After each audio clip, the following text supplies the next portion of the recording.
that day. Or maybe we shouldn't. I was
special meeting portion of tonight and then turn it over to Councilmember Jimmy Joseph to lead us through the study session portion that will be happening a little bit later. But before we get into the business of the evening, I want to turn to Councilmember Matt Benjamin and give him a chance to say a few words about the tragedy that our country experienced today. Thanks, Aaron. Well, many of us, and hopefully, everybody in the community has heard the tragic news of the mass shooting and murder of a bunch of elementary kids in Uvalde, Texas. And it hits particularly close for me because I got this news while I was outside at Bear Creek Elementary cheering on 2 kindergarten classes as they got to graduate and move to first grade, their first year in elementary school. And as a father and a parent, to try to keep a straight face, knowing that over a dozen parents in this community were not going to get to have the same joy as I was having watching my son graduate and move on to first grade and move on to their next grade and the rest of their lives. I couldn't keep the straight face. I didn't want to spoil my wife's fun. Only I knew that. My tears were pride in my son. My tears were anger and sadness for the lives lost. And I couldn't communicate and differentiate those tears in that time.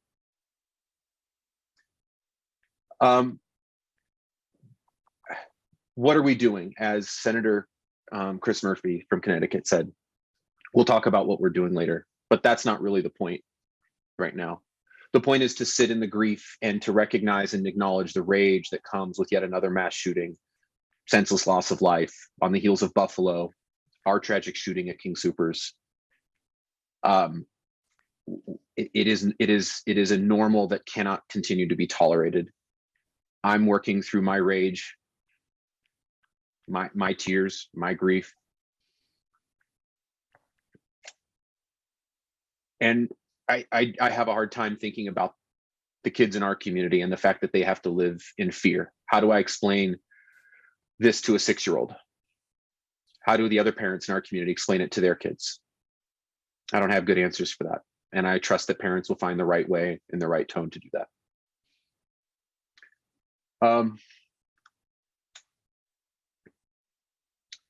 I don't want to spend too much time on this. We'll get to it later, but I want to just acknowledge that I am a law-abiding gun owner in this community, and my right, my need, my want to have guns cannot supersede the lives of people who have been killed by guns.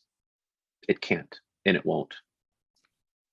I won't let it for myself, and I hope that we can do the same in our community. I hope that we can work with our sister communities and find a blanket of protection so that our kids don't have to find safe words in their own classroom to acknowledge their fear.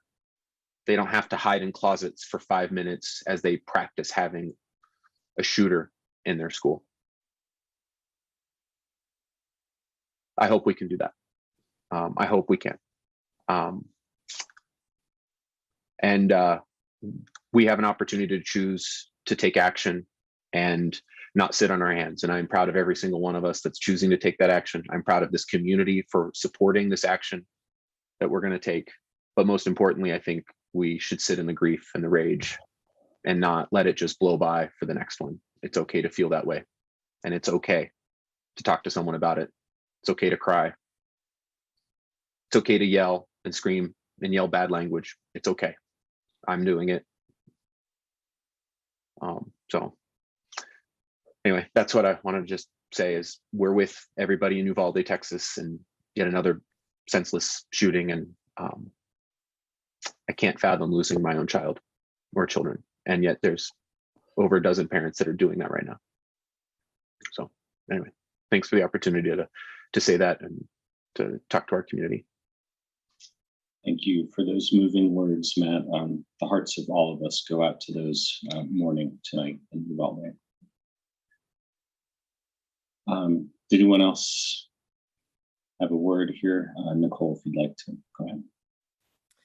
Yeah, I think, I'm joining Matt, and my grief is just incredibly raw tonight, having just learned about this news a few hours ago. And I just want to recognize that I know I'm not alone. I know we have a lot of folks here who are feeling that, and I just wanted to send out some gratitude to everybody for being here tonight, especially to our staff, many of whom are also parents who are making this meeting possible. Thank you for being here despite your heartbreak.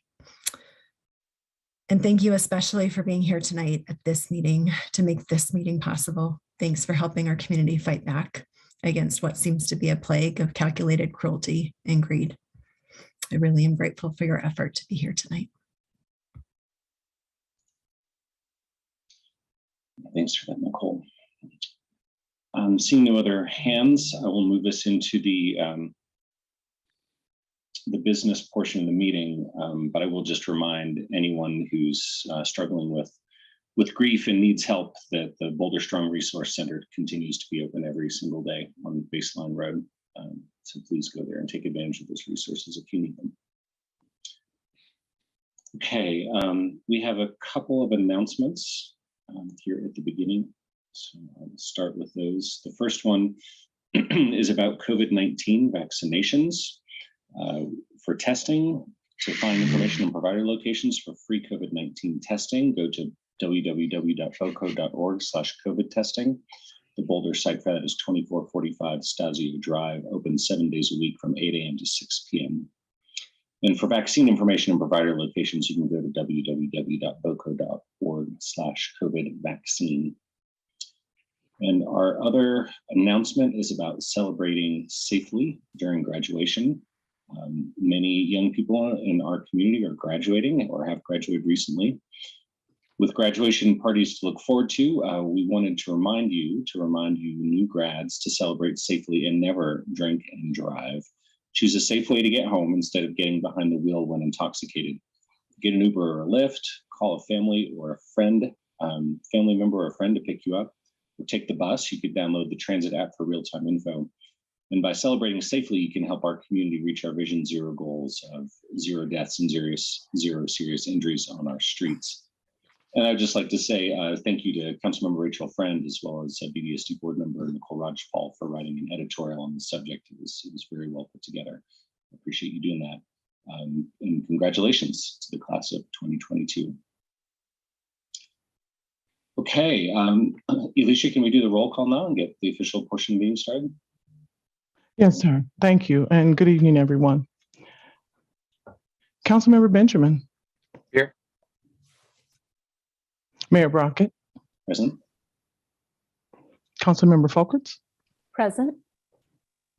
Mayor Pro Tem Friend. Here. Councilmember Joseph.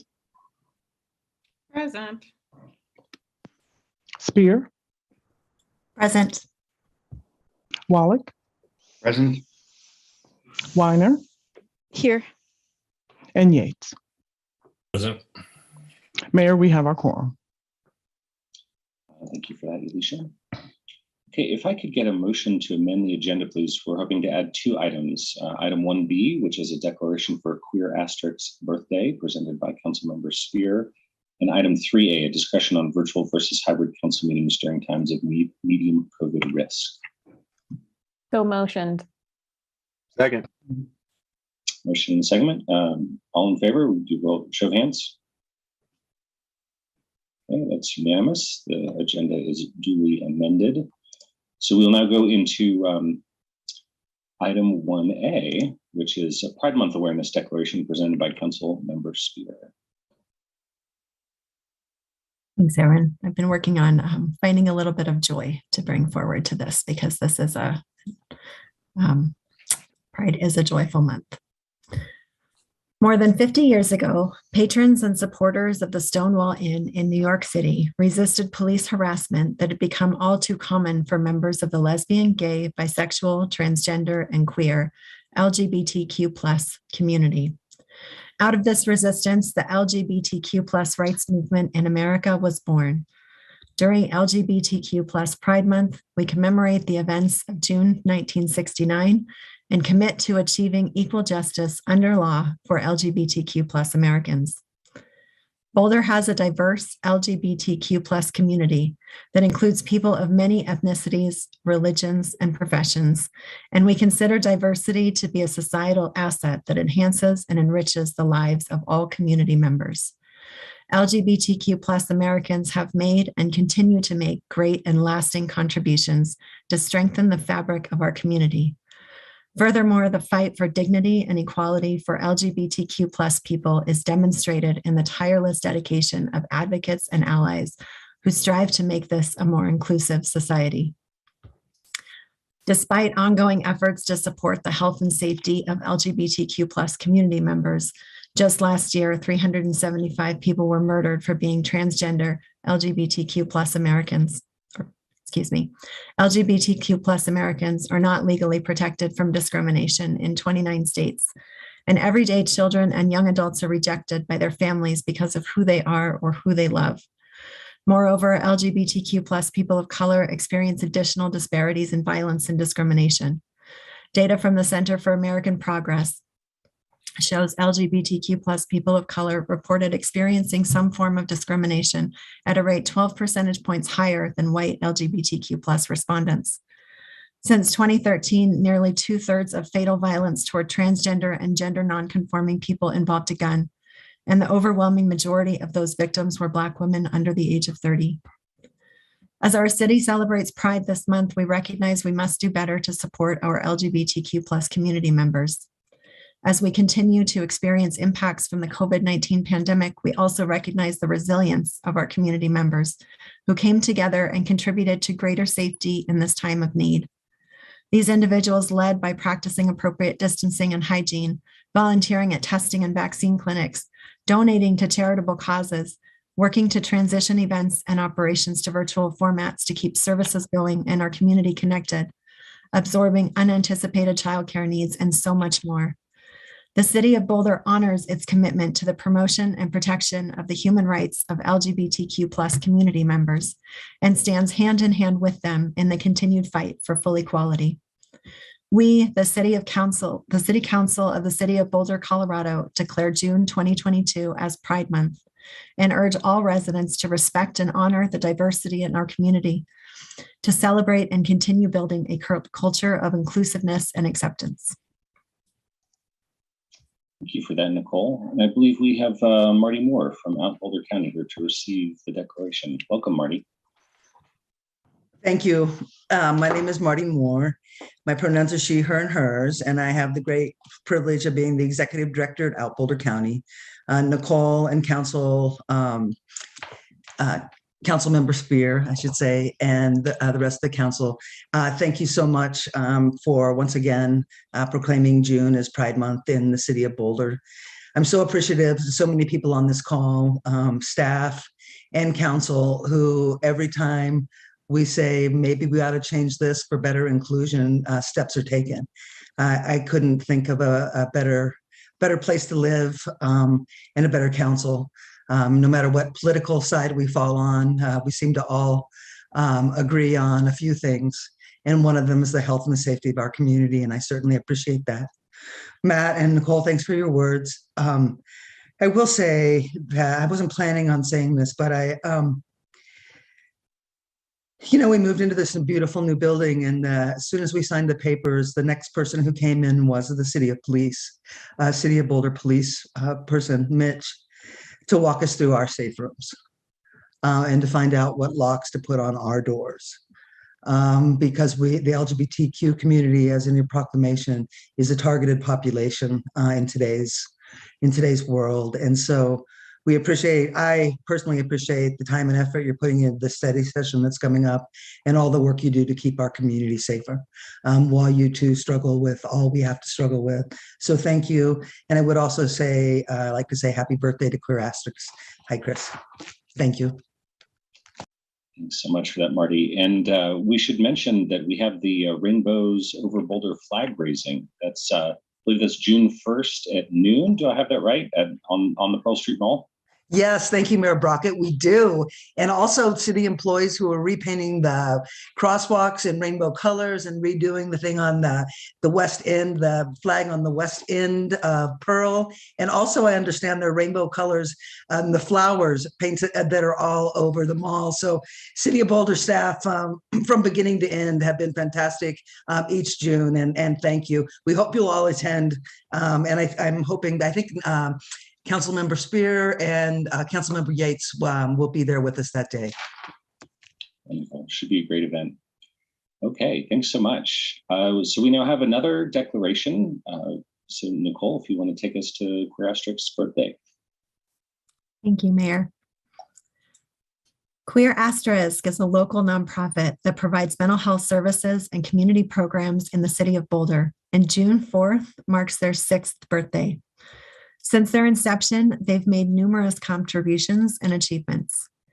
Incorporated as a Colorado 501c3 nonprofit organization in 2016 by Executive Director Soren Thomas, co-founder Frida B., Brett Adamick, founding board member Diane Israel, and co-director R.P. Whitmore Bard, all graduates and faculty of Naropa University's Graduate School of Psychology. Queer Asterisk quickly expanded, sharing a contemplative perspective on mental health care and a dedication to celebrating queer and transgender lives. They had a vision, a sense of time, and an understanding of history and place. In 2021, more than 400 Boulder residents, including 200 youth and their families, received mental health counseling at Queer Asterisk. Donation-based programs like yoga, creative writing, and open art studio helped alleviate isolation during a long pandemic and supported meaningful connections in our local LGBTQ+ community. Queer Asterisk has also provided numerous staff trainings and consultation to local organizations like the Sexual Assault Victim Advocate Center, CASA, Court-Appointed Special Advocates, and Boulder Community Health, helping to create lasting change affecting leaders, policies, and practices in the communities they serve. Now, Queer Asterisk continues to operate within a larger national environment that is unsafe and seemingly uncaring. Calling Boulder home reaffirms a city resource to care and nurture its residents. In 2022 and for years to come, the City of Boulder recognizes the value of Queer Asterisk's work. We envision a vibrant community that embraces authentic expression and transformation, where individuals with dynamic and intersecting identities can thrive. Thanks so much, Nicole. And we have someone from Queer Asterisk here to receive the declaration. Take it away. Hello. Thank you, Councilmember Spear. Thank you, Council and Mayor, for this declaration. I'm very honored to be here alongside Marty Moore in Out Boulder, who does so much for all of our community. As you shared, Nicole, council member, we are a Colorado nonprofit that was founded and is now headquartered here in Boulder. We consider ourselves a therapeutic services organization, providing services in 3 areas, which are counseling, community programming, and education. And yes, just as the events of today and what you shared in the Pride Month proclamation, just the needs of the LGBTQ+ community are very much just a continued struggle within the progress that we've made and the current national political climate and environment. Definitely looks like that's just going to unfortunately continue to put the members of our community in the crosshairs of a lot of hate and discrimination. And so the work that we do, particularly around counseling, is just a very important service that we are, honored to be able to provide, and particularly in Boulder. Again, we have been working 100% virtually, and now, can provide services across the state. But we were founded here in Boulder as our home, and we're very honored, to be headquartered and centered here in Boulder with the support of just of this community and this city and all that is done here. So thank you all for recognizing who we are, and we're carrying the torch to continue this important work that's ahead of us, and to continue to provide as many people as we can.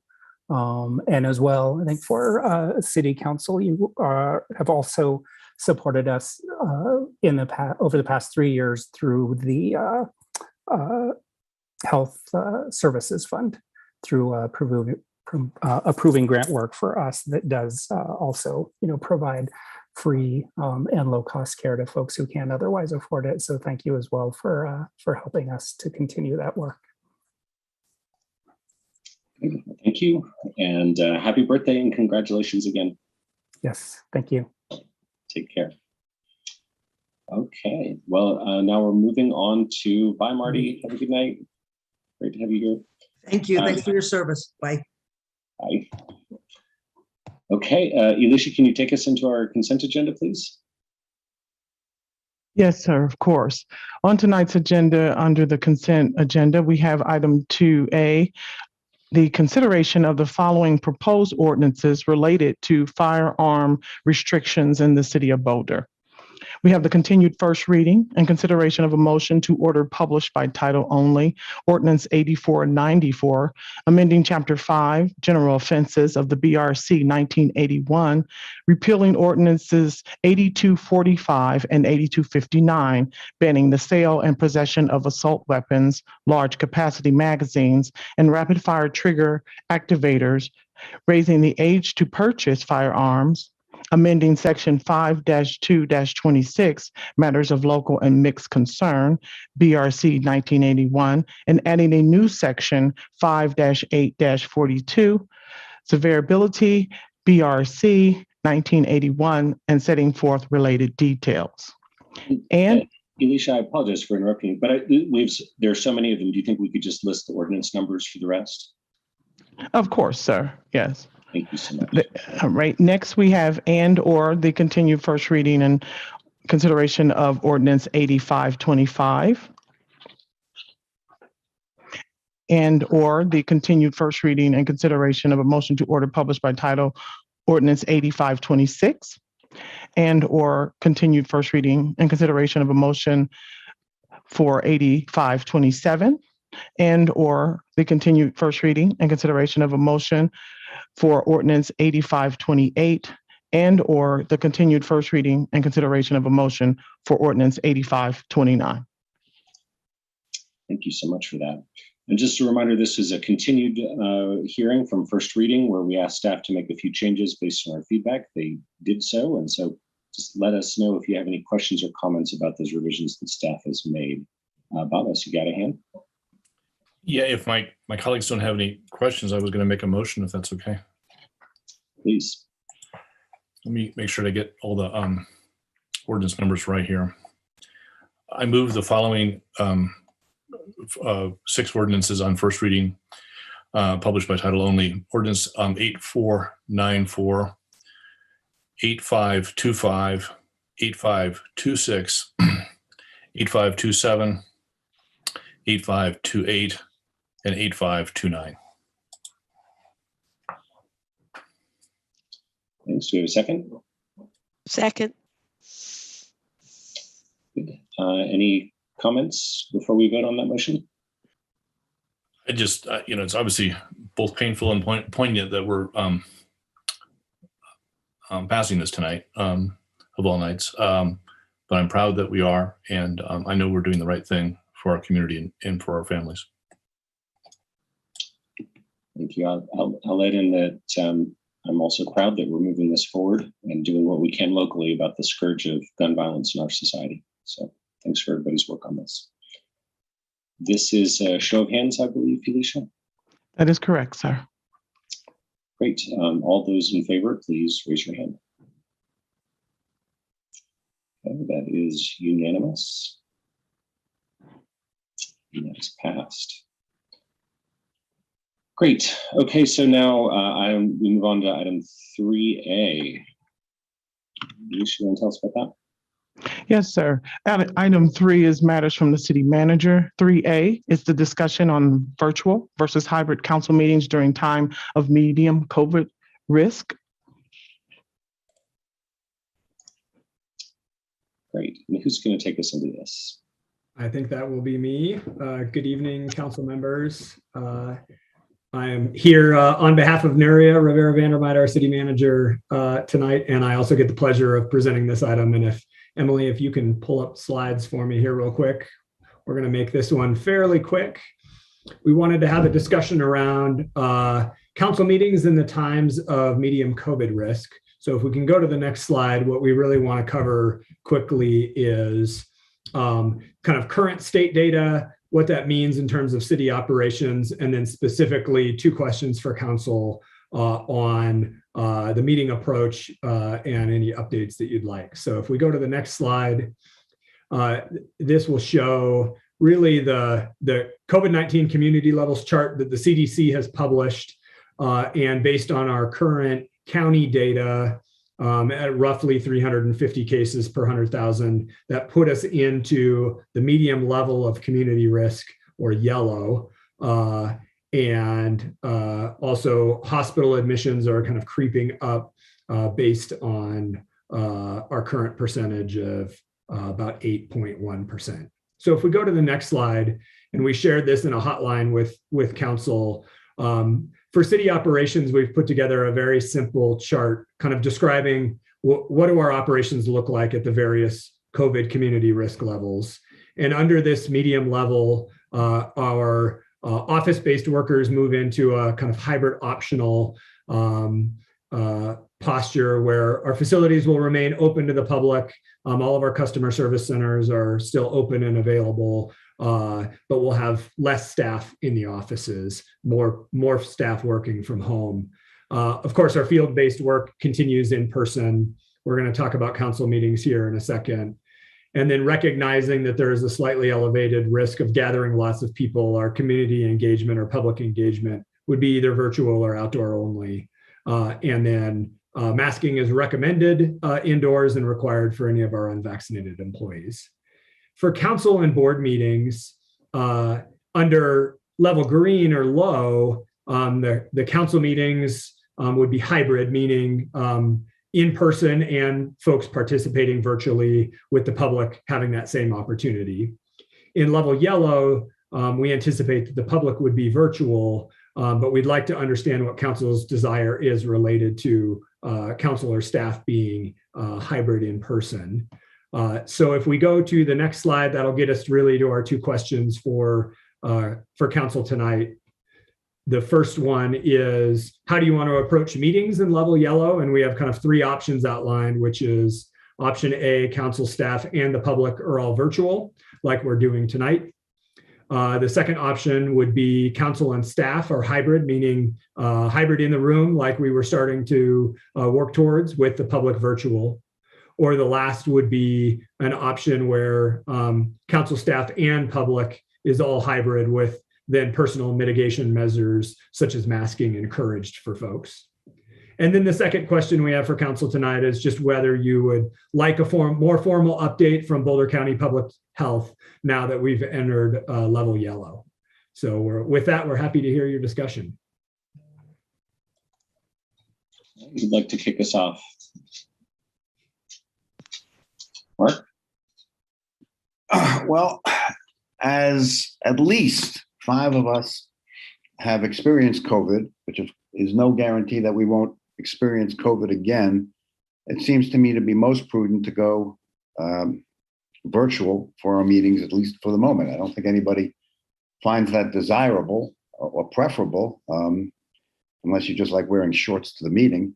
But I think it's not prudent for us to be coming back in person in an enclosed space. A number of us also have families, and that would be my preference. Hopefully we don't stay in that condition too long, but I think it's the thing to do at the moment. And with respect to number 2, yes, I would very much appreciate a more formal update from Boulder County Public Health, just so that we have a better command of the facts with respect to our current condition. Thank you. Thanks, Mark. Bob, is that an old hand or a new hand? No, okay. Matt and Tara. Thanks, Aaron. I'm going to agree with Mark on this. I mean, you know, before, I mean, we were witnessing the rapid spread before the numbers indicated we were already in yellow. So I think, you know, we kind of have seen that firsthand, and it's still running rampant throughout our community still. So I think A is definitely the most prudent thing for us to do, and certainly, you know, be in green for quite a while before we consider going out of option A and moving into some other form. So I think as long as we're in this state, we need to stay virtual and keep our community safe and keep each other safe as best we can. With regards to number 2, I think certainly now that we're in yellow and there's some greater dynamics, some of those, you know, data points that would trigger actions we might hit and others we won't for various reasons because of variants having different impacts on our community. So I think learning those subtleties from Boulder County Health would be helpful as we mitigate that and learn how we can sort of keep our community safe. So I would agree with Mark on both fronts. Tara, Rachel, and I'll call myself. Did you say me? Yes. Oh, you did. Okay.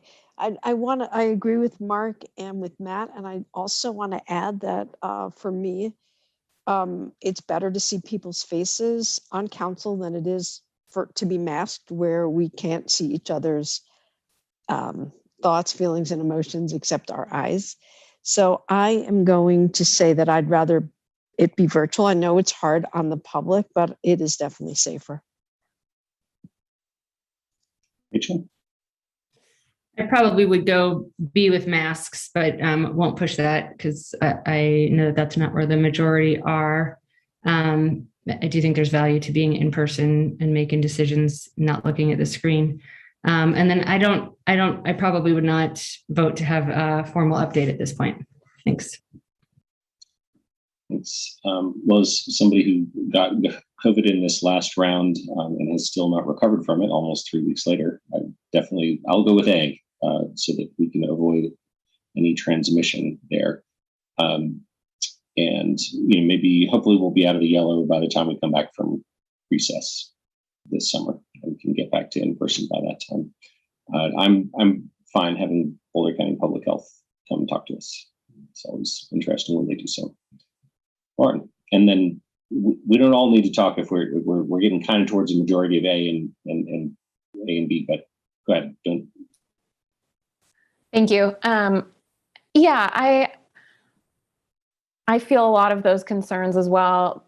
I would like to check back in maybe after break just to see how we're feeling. You know, I think that it just sort of depends. If the level's staying elevated, then maybe it makes sense to stay virtual, but it might also make sense if things are coming back down to have the option to go back in person. I just think it's something we should keep checking in on. Jeannie, then Bob. Thank you, Aaron. I would support virtual. I've had it's, I think that is the right thing to do. It's the prudent thing to do at the moment. And also another thought is checking back after break is fine. If we're considering going back in person at that time, I've seen some council out there where they have the plastic to separate between people. That might be something we might want to consider as well instead of the masking. I do find masking and being indoors it's hard. It's hard to see people's faces. It's hard to understand their expressions. And I find myself being louder in this area when I'm wearing a mask anyway. I would welcome the update from Boulder County Public Health. I think getting information from the experts is always good to know exactly what's going on. And also it also helped the community as well to know that it's not just something that is coming from us on council who are not the real expert on public health. So thank you. Bob? Yeah, I just want to build on Lauren's excellent suggestion. So let me just throw this out there.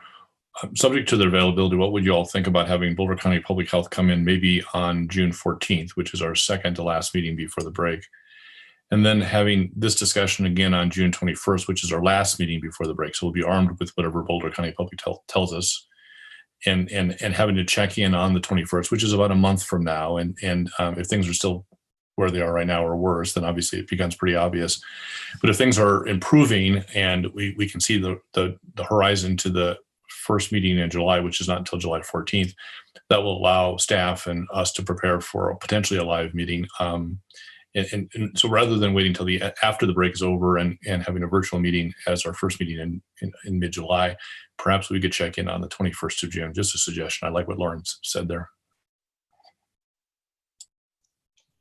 Good. Okay, well, it sounds like we're nearly consensus on staying virtual for the time being. I also like Lauren and Bob's suggestion about checking in as we're getting close to break to think about what we do after break. So maybe that can be sent for CAC's consideration. Ginny? Maybe not? Well, I suppose I can just add it. I like the suggestion, Lauren's suggestion. But the thing is, if we're going on break and things may change after break, I just thought maybe it might be a good idea to just wait until after break. Then we have all the answers that we need to move forward, because what if things change within that almost a month, we're going to be out for break. So I suppose that's a question for CAC, but I really think maybe having those medical professionals or these health experts come after break. It's a good point. I'll just, I know there's some preparation involved, and the next CAC won't be until the day before the next meeting, but it's a well taken point. So we'll talk it over. Okay. Is that good enough on this topic? Yeah, I think that gives us what we need. We'll work with CAC and go from there. Thank you so much. Good.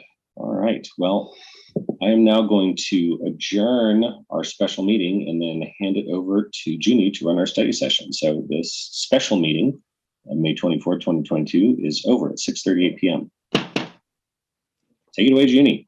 Excellent. Thank you very much, Mayor Brockett. Again, good evening and welcome to the Tuesday, May 24th study session of the Boulder City Council. All announcements have already been made by the mayor, so let's get right into it. Today we have 3 items in our agenda: the financial update and budget outlook for 90 minutes, the guaranteed income pilot project for 90 minutes, and also an update of Boulder Museum of Contemporary Arts Community Culture and Safety Tax matching grant agreement for 30 minutes. We will stop after each item for questions, discussions, and direction. Now we will turn the meeting over to Chris Meschak to kick off the financial update. Thanks, Junie. And I'm going to turn things right over to Kara Skinner, our interim CFO, to introduce the team. Thanks, Chris. I appreciate it. Good evening, Council. Kara Skinner, interim Chief Financial Officer. As you know, we're here for the annual financial update and 2023 budget outlook. And if we go to the next slide, we'll see the agenda as Mark's pulling up our presentation here. So we're going to begin the evening with a macroeconomic update and a presentation of our sales tax forecast from our CU partners, who we're very grateful to have their assistance and expertise. They've been with us for the last 2 years, and I believe Rich and Robert are going to present tonight, and then Brian is also on the meeting to answer questions as needed. And then I will present the city's financial update, and then Mark will conclude the evening with the budget outlook and some very exciting process and system improvements that we're excited to share. And so with that agenda in mind, I'm going to kick it right over to Rich, I believe.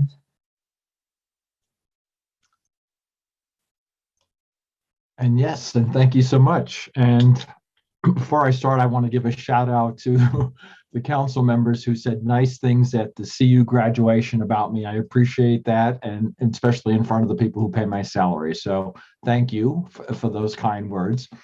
And we enjoy working with you as well. So thank you for saying those nice things.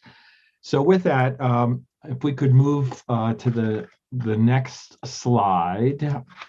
Just as a reminder, continued providing econometrically derived tax forecasts to the city. It helps inform the decision of the finance office, but they also do their own work, and we very much have a very synergistic relationship with staff. We look at the sales use and property tax collections in the short term, 1 to 2 years, and in the medium term, which is 5 years. And when my colleague Robert gets up in a little bit, he will give you much more detail about that. We always try to shape this in the context of looking at the national economy and the state economy and how that fits in. And of course, as you all know from just from reading and being aware of everything that's going on, the circumstances of the economy continue to be very uncertain, even though the recovery has been quite strong. We certainly feel a lot of uncertainty. So if we can move to the next slide, we can talk about just some of the background pieces here. You know this, but we got back to the same level of gross domestic product in 2021 that we had prior to the recession. So we saw the classic sort of V-shaped recovery.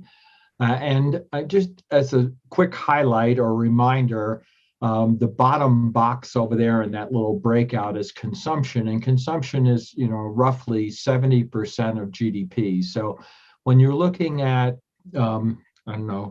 the potential of going into a recession as we go forward from here, of course, you got to be focused on consumption and investment, the two largest components of GDP, the tan and then the sort of brownish sort of pieces of the bar on the left. The most recent quarter, as I'm sure you heard and made headline news, was negative GDP growth and caused some to say, are we going into a recession? And frankly, that kind of commentary was probably not as well informed as it could have been. The two components that dragged down and made GDP go negative were state and local government spending and the inventory piece of the GDP. And I should say three pieces, and the net exports swamped the growth in the period. But consumption and other aspects of investment were very, very strong. So at this point, to be saying, is the economy on the precipice of recession, at least in my mind, seems to be a strong exaggeration, but happy to talk about that in more detail when we get to the Q&A. We're thinking for this year, or looking at this year, GDP being about 3%, but we're cautioning here, GDP goes down in the 2+% range next year. So we've seen some sort of rosy times with all of the transfer payments that have occurred to households. That, of course, is waning pretty significantly. Next slide, please. So while you see that V-shaped recovery in GDP, you don't see the same V-shaped recovery, you get the check mark recovery when you look at the employment number. And still, as of the April numbers, we're down about 1.2 million from our previous peak in employment, and this is nationally. I'll come back to Colorado here in just a second. On the current sort of pace of job recovery, which appears to be still on pretty firm footing, we think we'll get back to the same level of employment about 3 months out from now, 3 or 4 months out from now. So end of the summer, beginning of the fall, we're going to be getting back to the same peak level of employment in the US. Next slide, please.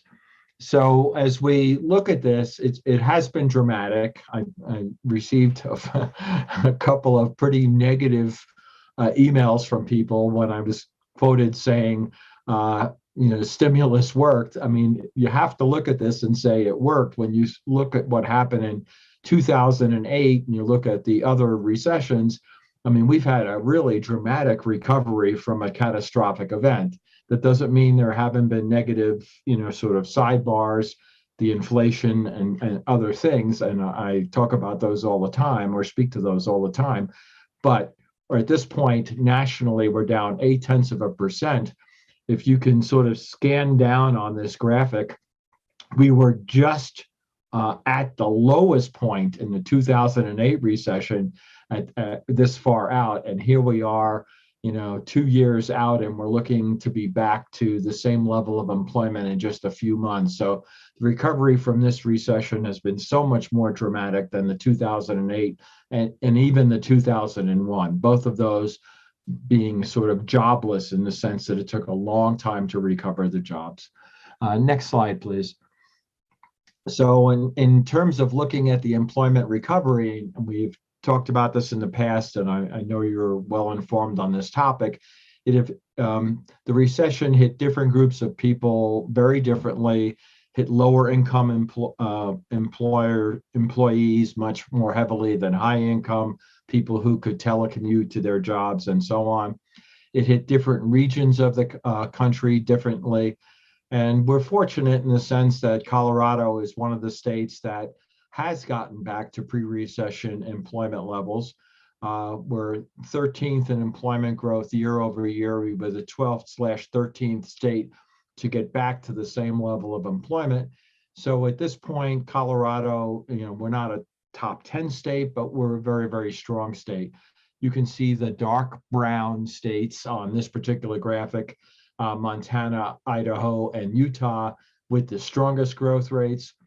And then everybody that's in or every state that's in tan has gotten back and exceeded previous peak levels.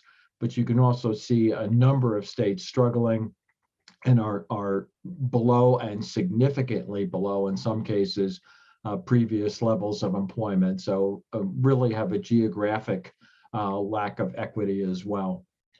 Next slide, please. So this is, of course, the interesting piece. The Federal Reserve, and I think we talked about this the last time we presented to council, but the Federal Reserve, believing that the inflation was going to be transitory, and not sort of staying around for a long period of time. And I don't want to say that inflation is permanent by any means, but it's certainly it lasted a lot longer than they thought in sort of the transitory phase. So this particular graphic, if you're not familiar with it, is referred to as the dot plot. And it is the belief of the Fed people, voting people, where they're going to be, where interest rates are going to be over time.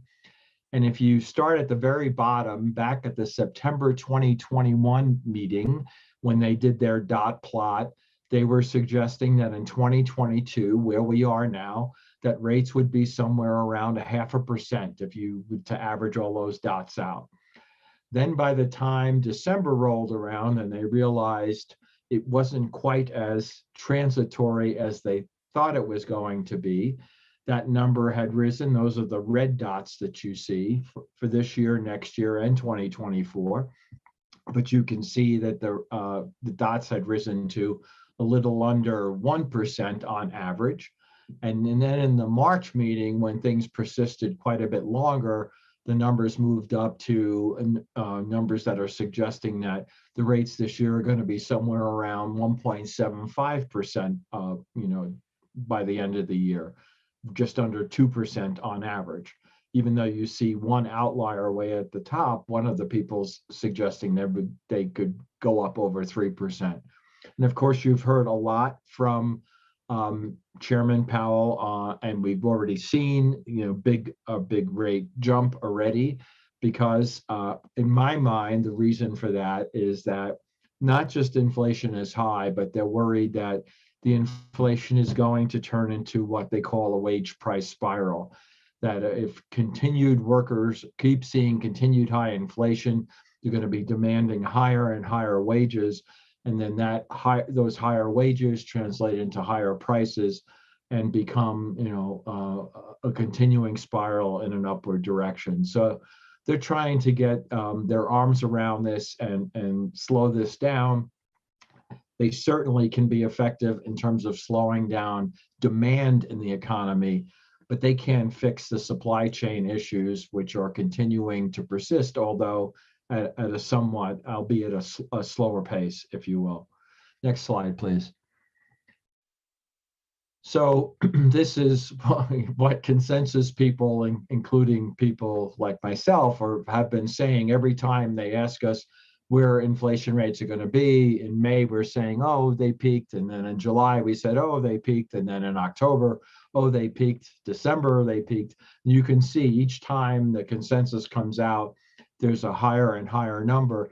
But it does appear that we're seeing significant signs of slowing in a couple of areas that would give you hope that we've actually reached the peak of that, inflationary spiral. Month over month numbers for the most recent month were actually not all that bad.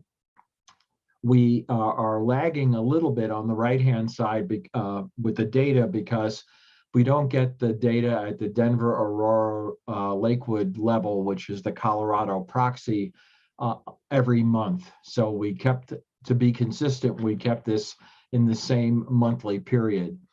I would like to highlight, though, when you look at the inflation in that right-hand table, that the US at 8.5, the mountain region, including Utah and Idaho and some of the states you saw that are leading the recovery, at 10.4 was the highest inflation region in the country. And Denver, Aurora, Lakewood, again, higher than the US average. So we are feeling the inflationary pressure more in this part of the country. And then you can see the areas where it's most pronounced. I will say it's a little striking, and I don't have an answer. Don't ask this question because I don't know the answer. But medical care, US 2.9%, mountain region 4%, and in Denver, Aurora, Lakewood 7.6%. I don't know why we're so much higher in that particular category, but hopefully this slide provides you some insight. I think you probably assess the housing piece and its contribution, and it's a very heavy weight, 42%. And again, the mountain region and Denver, Aurora, Lakewood, both with a higher number in terms of the inflation contribution and vis-a-vis housing. Next slide, please. So all that said, Colorado is doing well, as I hopefully indicated, in terms of the employment recovery, but in lots of other areas as well. Maybe not a top 10 performing state, depending on which category you're looking at, but still a strong state. GDP growth, 12th, employment growth, 13th, population growth, 12th. That's quite a bit different for Colorado. We have historically been a top 5-7 state in terms of employment, in terms of population growth. So this is definitely a relative slowdown in terms of the population piece. But most of the other ones look pretty good. And even though at the very bottom, we're 20th for home price appreciation out of 51, including the District of Columbia, it's a pretty high number, one being the highest, but it's actually not. We have, years gone by, we were in the top 5, top 10, almost every year. So this is actually a little bit of slowing in the relative position of housing in terms of Colorado. I would also highlight the line right above that. We have the 3rd highest labor force participation rate in the country. And so we have gone back, and the workforce has come back. And it is one of the reasons, it's in my mind, the principal reason why in terms of unemployment rate, we're sort of in the middle of the pack, with employment growth being significantly above the middle of the pack. We've actually had everybody go back into the workforce. I would tell you both, just as a quick sidebar, both the US and Colorado unemployment rates are under 3%. I'm sorry, under 4%. But if you adjusted for labor force participation, the US unemployment rate would be about 6.6%. So, we're looking at the US unemployment rate under 4%, and we're comparing ourselves to that. But it's because the labor force participation has come back much more strongly in Colorado than it has in the country as a whole. Next slide, please. So in closing out this first portion and getting ready to pass the baton to my colleague, Robert, this is an intriguing piece, and it's certainly a key element vis-a-vis retail sales at the local level for Boulder and for the state and so on. And of course, they're absolutely a key element of state and local finance, retail sales in Colorado. So here you have the long-term trend in tan is the actual number, and the red line is sort of a trend line drawn through that. And you get this incredible plunge, 22% when we had COVID, when the essential services and so on were shut down. And then this dramatic jump up. Now, again, we've addressed this in prior presentations to council, but a chunk of that is certainly being driven by the 3 stimulus checks that were sent to households, by the combination of state and federal unemployment benefits, by child care credits, and so on. There was just a lot more liquidity or demand stimulus to drive more consumption. There was also a significant movement from services to goods. People couldn't, go to restaurants, and they couldn't go to health clubs, so they spent their money on, and they couldn't travel. Very importantly, they couldn't travel. So all of that money was sitting there, and people were using it on other things. They were home improvements, and they were using it on new vehicles and other types of things. Well, now that has, changed. And having heard the conversation that just occurred before ours, hopefully it's going to stay changed, but we don't know, obviously. But we're seeing the consumption pattern now moving very much back to the way it was pre-COVID in terms of being more services based, going back to restaurant sales, going back to health services, going back to travel significantly. So we're seeing the goods and services sort of breakdown of expenditures getting more back to normal. And just a ballpark on that, if you're not familiar with that, typically services is at least 60% of consumption in the US, including health services, 60, 65. Goods are, 30, 35 kind of range. So you're in some sort of range like that. 60 to 70% services, 30 to 40% in terms of goods, in terms of the breakdown of that.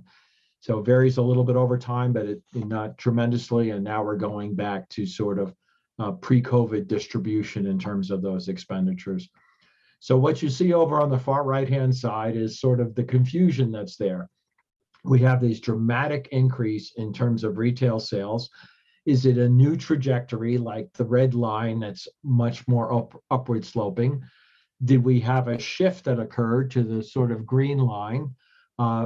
Meaning, did the ease of buying everything via Amazon and e-commerce and so on, did that make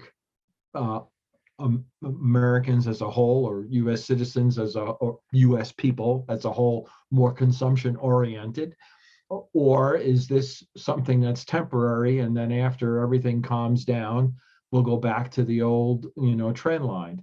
And we don't have an answer for that, but of course, that's an absolutely critical part of thinking about your financial projections. Next slide, please. So here's what we saw for the state of Colorado year over year.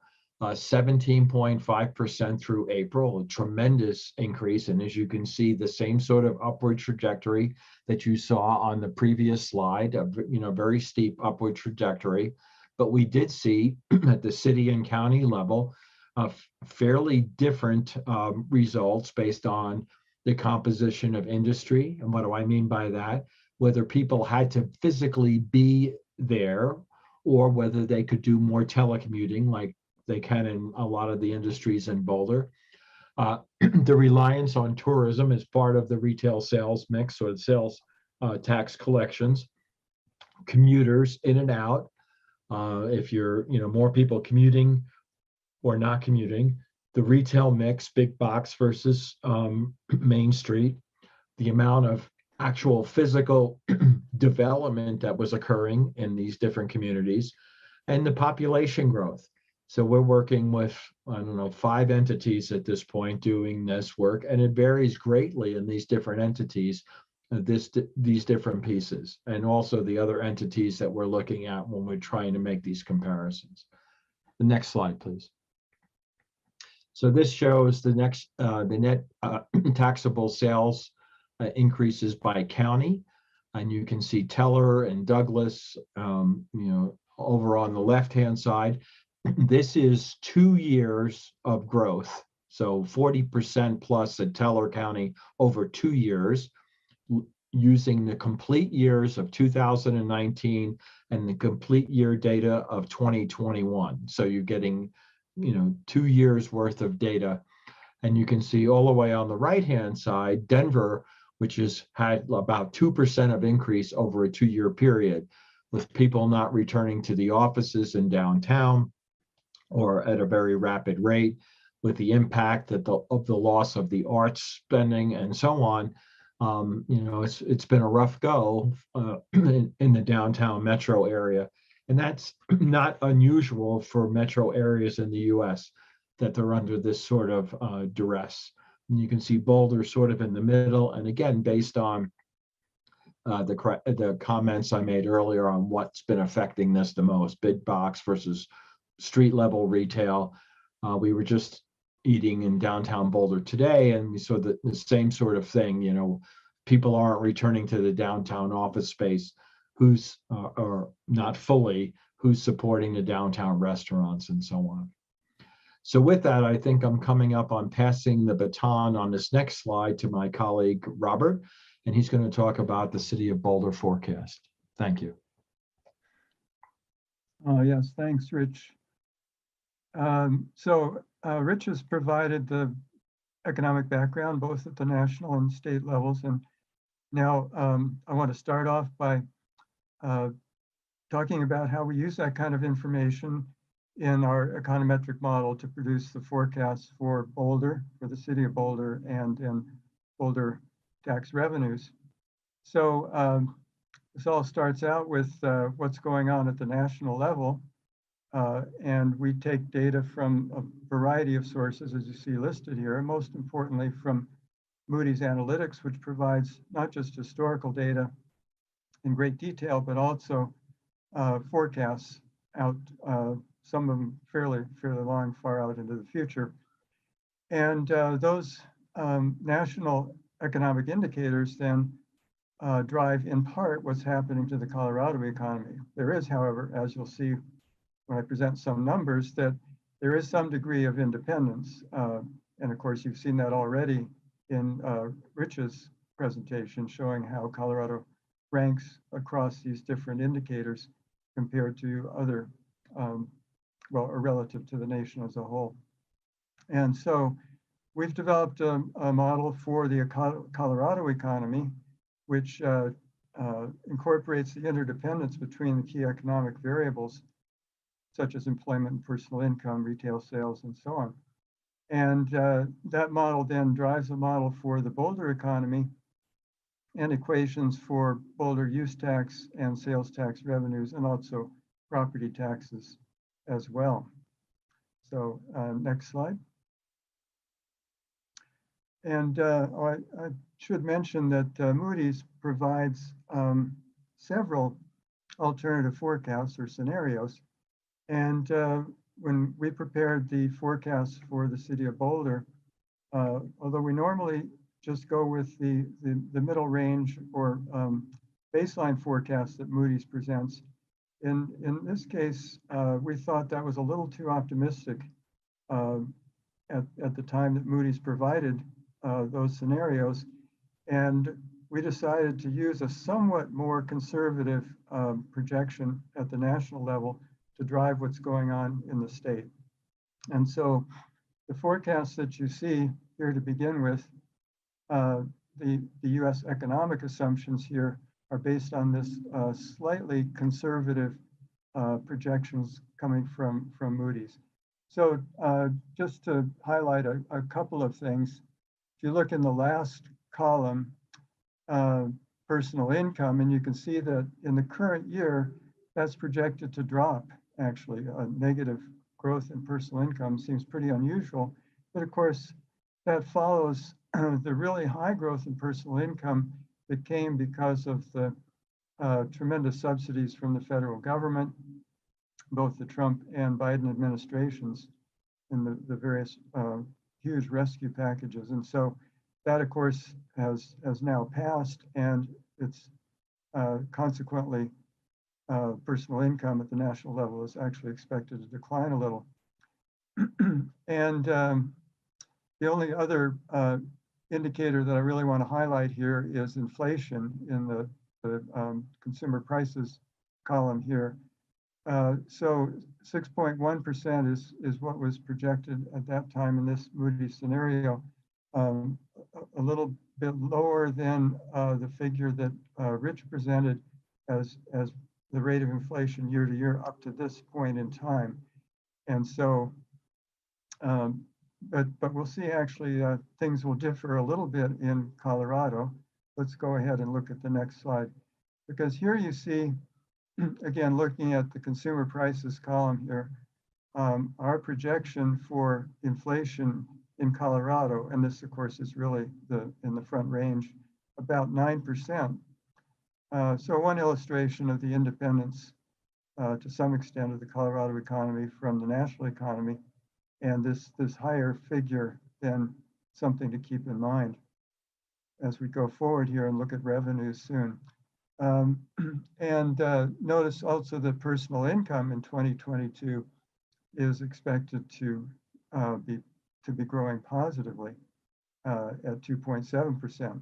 So again, an important difference there, because personal income is part of what is driving retail sales and the various component of retail sales that are so key to the forecasts of sales tax revenues. So you can see that there's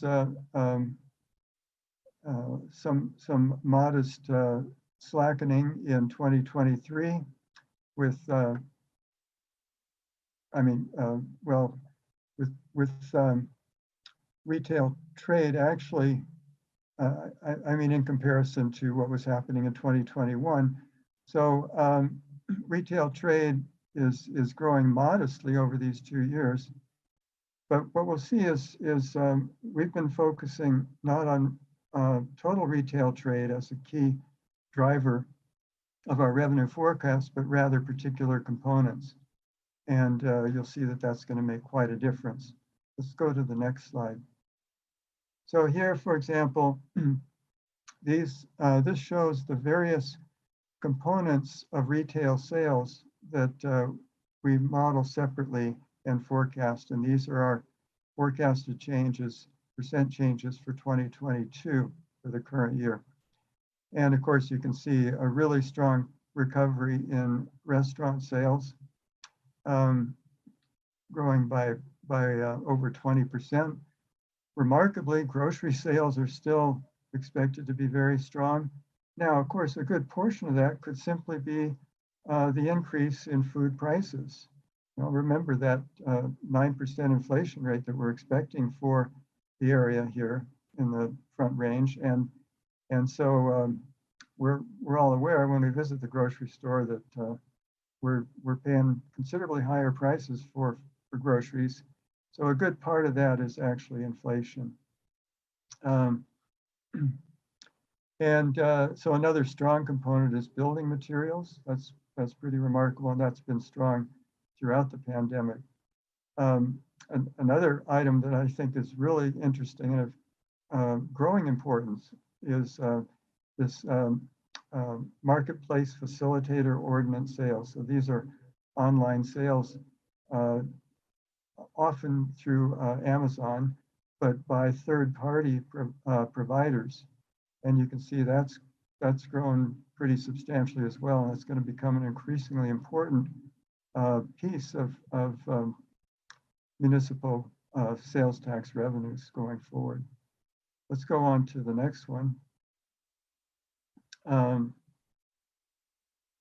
So here's our forecast on a quarterly basis for the current year and also for 2023. And so the blue line presents the baseline or the medium forecast. So this, we could say, would be our most likely projection for what's to happen over these 2 years. And then we present a high and a low forecast. And these are statistically based upper and lower bounds, constructed so that there's approximately a 33% probability that the actual outcome could be higher than the high forecast or lower than the low forecast. So this gives you some idea of the uncertainty that's involved in forecasting, and particularly these days when the economy is so volatile. And so you can see, for example, that the low forecast is considerably lower. In fact, let's see if we can trace back to, let's say, the jump off point here at the end of 2021.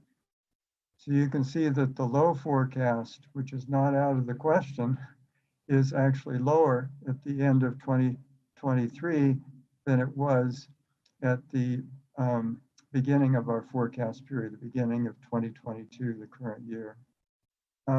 So how could that come about? Well, that could happen if there's a severe recession or a downturn that's more serious than what is embodied in the assumptions behind Moody's somewhat conservative projection. So I always want to emphasize the importance of keeping in mind the uncertainty behind these forecasts. I know that often our clients in various municipalities want to be conservative in their budgeting, taking into account what could possibly happen here. So we also project out 5 years or so, here out to 2026. And here, again, the same range of forecasts, a high, medium, and a low. Focusing on this medium or baseline forecast, you can see the flattening that has occurred here from 2022 to 2023. So the growth in total revenues is expected to be a little more modest here than what it has been over the past year with the strong recovery. And then the growth in total revenues accelerates a bit and returns to a more normal pattern. So this 5-year projection out to 2026, this amounts to a 37% total increase in total revenues over this 5-year period, which amounts to about a 6.4% annual rate of growth. So it's quite strong in the projection,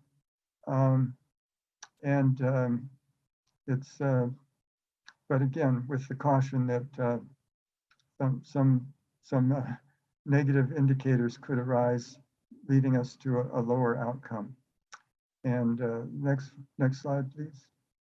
So I want to emphasize that our forecasts are model-based. That is, we don't bring in add factors as some forecasters will do, adjusting the forecast to sort of satisfy their intuition about what they might expect.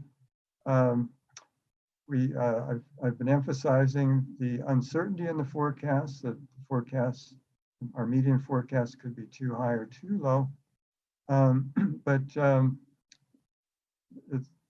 The forecast is certainly grounded on sound economic relations, backed both by economic theory and statistical criteria. And finally, our forecasts are updated to reflect the most current data that's available to us on these various economic indicators. And next. So I guess another way of expressing the uncertainty in the forecast is more qualitative, but just to point to all the different factors that could lead the actual outcome to be higher or lower than what is projected in our median forecast. And we're all aware of these pretty much. So on the positive side, the green stuff is I think mostly positive, that there's all strong wage growth and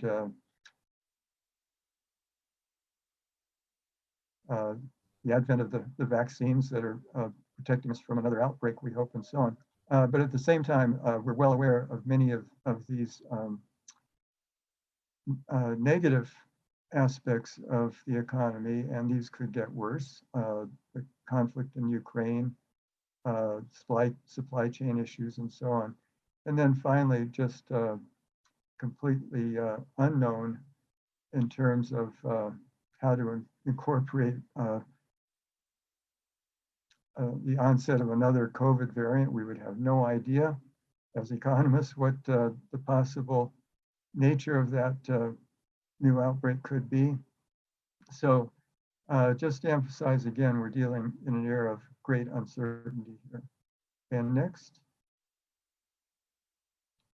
Okay, so that's the end of our presentation here, but Rich and Brian and I would be happy to answer any questions that you have. Thank you so much for this wonderful presentation. And actually, I see only one hands up as of right now, which is Council Member Tara Weiner. Hi, thank you so much for this really interesting presentation. I have about 4 or 5 questions. I'm going to mention them all in one shot, and then you can answer any, all, some, one, whatever you want. Okay? Okay. Here we go. Okay. So my first question is, these are mostly questions about your opinion. And we're really happy to have such expert opinion here tonight. It's pretty exciting for me to hear, to have this information. First question, how has our labor shortage affected things economically here in Colorado and the fact that the labor market is so tight? And a B to that would be, I don't hear that much about how the tragic COVID deaths have affected our labor market. Have you heard about that? And if so, do you want to elaborate on that? And my next question is we saw a big drop in inflation in 2023 on your chart. Why do you think that is? Your upcoming, for what you're projecting in 2023. My next question is we have a 9% inflation rate. Why do you think that is so much higher than the rest of the country? Would you say it's the housing market, or our expensive, business, our construction costs, or why do you think that is? The next question is why the 6.4% annual rate of growth that you had on one of your slides, why is that? And lastly, of course, can I get this PowerPoint? Can we get this PowerPoint presentation? And those are all my questions. Answer any that you wish. I just want to make sure that, is it Robert, you'll be the one answering the questions? I think all of us.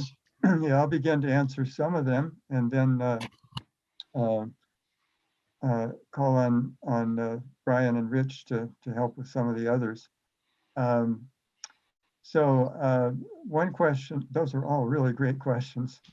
And we can answer them with some more or less degrees of certainty. But one thing I feel comfortable about is answering your question of why 2023 is expected to be weaker economically. And I think that this is a result of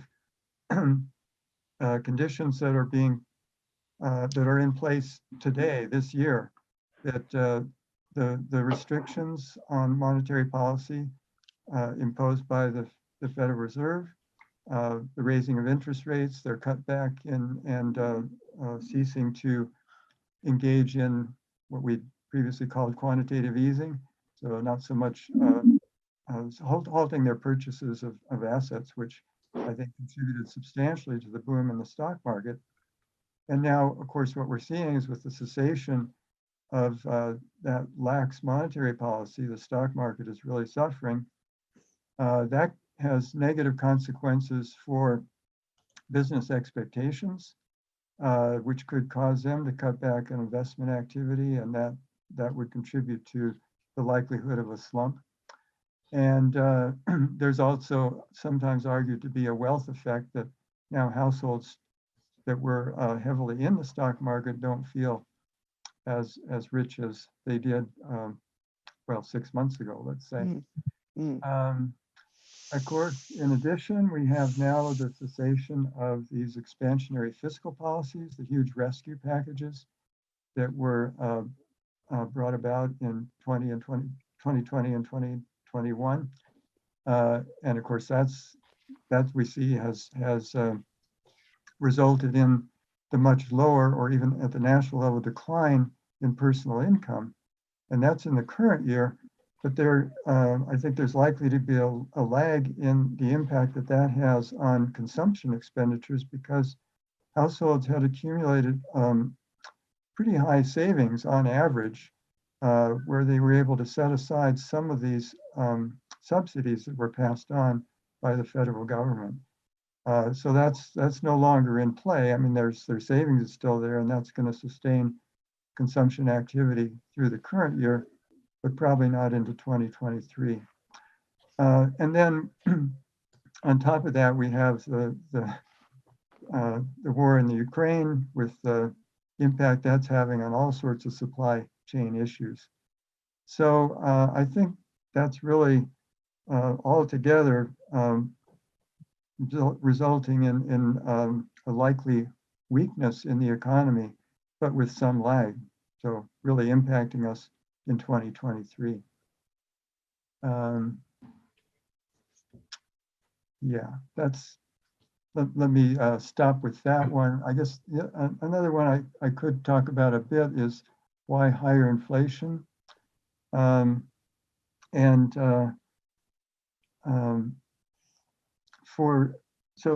far, when you looked at housing price increases that Rich showed, it didn't look like Colorado was experiencing really high house price inflation. But of course, that's Colorado as an average. What's happening in Boulder, we know, is considerably different. And what's happening in the Front Range, I think, in general, is also so different. And so I think housing could be contributing to the relatively higher inflation in Colorado.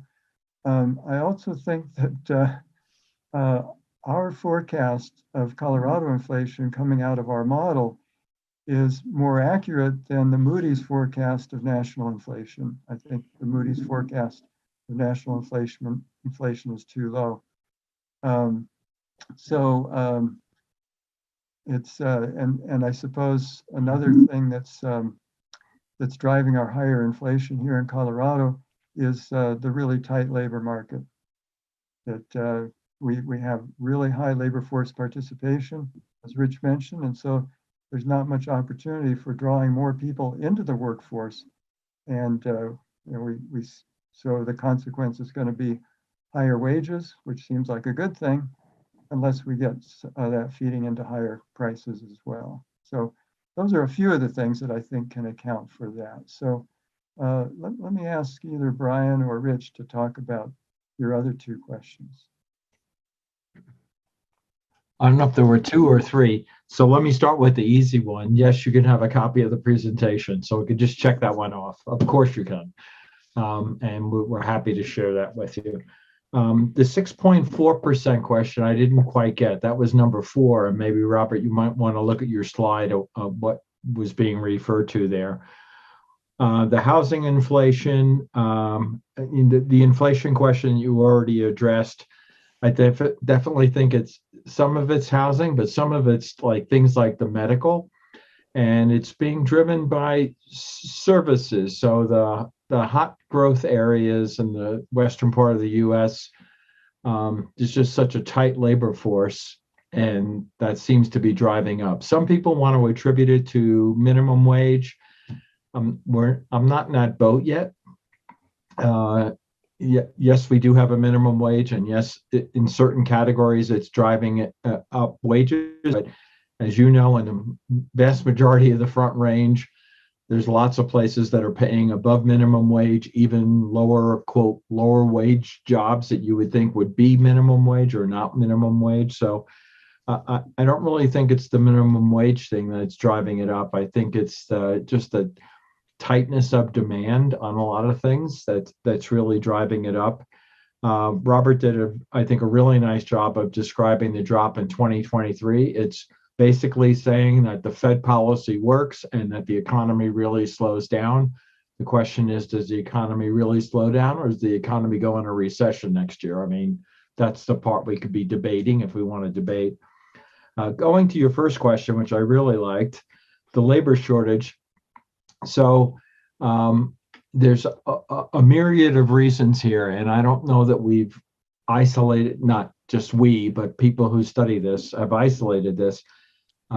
We have not seen a return to the labor force at the same level in terms of labor force participation.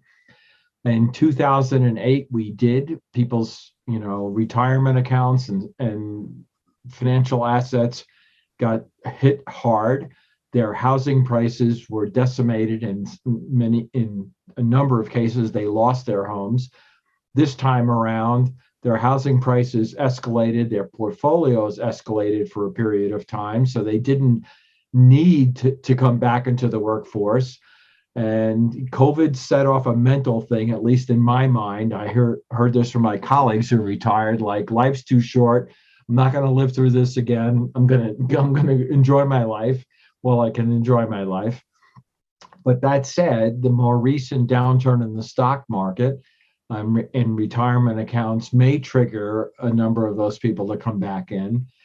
At first, it was significantly female participation in the workforce, but that has really reversed the last 5 or 6 months. We've seen a lot of female return to the workforce. So now it's mostly the 55 and above people that we are focusing on. Are they coming back or are they not coming back? The other interesting thing that Brian has put together a nice slide on is people working 2 jobs and going, I know this doesn't make any sense to people listening, but I'm going to tell you anyway. One person working 2 jobs is 2 jobs, even though it's one person. And we've seen a dramatic drop in people working 2 jobs. Like 700,000 people who used to work 2 jobs are only working 1 job now. So that's part of that 1.2 million is people not working the second job. Now, if that's because the first job is giving them more hours or better pay or whatever, that's a good thing. It's a good thing for the person, right? So, but in terms of the restaurant, the person that used to work at one restaurant at lunch and another restaurant at dinner, not happening, right? So that's where we've seen sort of a lot of change in that piece. I don't know if Brian wants to embellish at all. I know he's on, but I also don't see him. Oh, now he's coming on. You're actually going to see his face. This is good.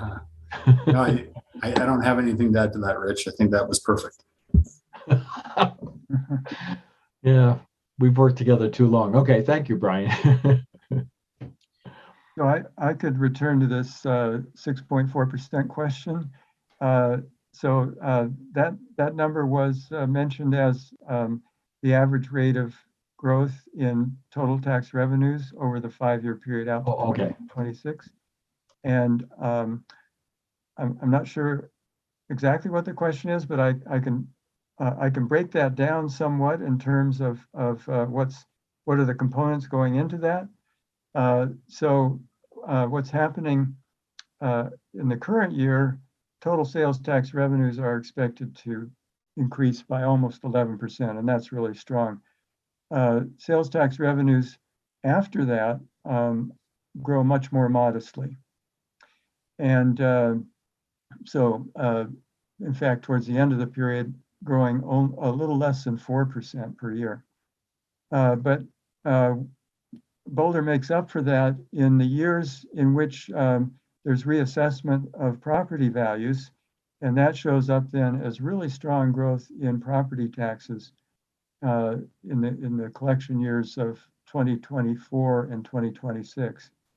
And so I don't know if that's sufficient explanation, but that's kind of the breakdown that contributes to that average 6.4%. And Robert, to be clear, those are not inflation adjusted numbers, right? That's true. That's true. So in the out years, 4%, if inflation gets back down to 2%, which is built into sort of the forecast that we're using, is inflation getting back down to a relatively normal level in the out years, then you're talking about 2% real growth, which is not horrible, but right?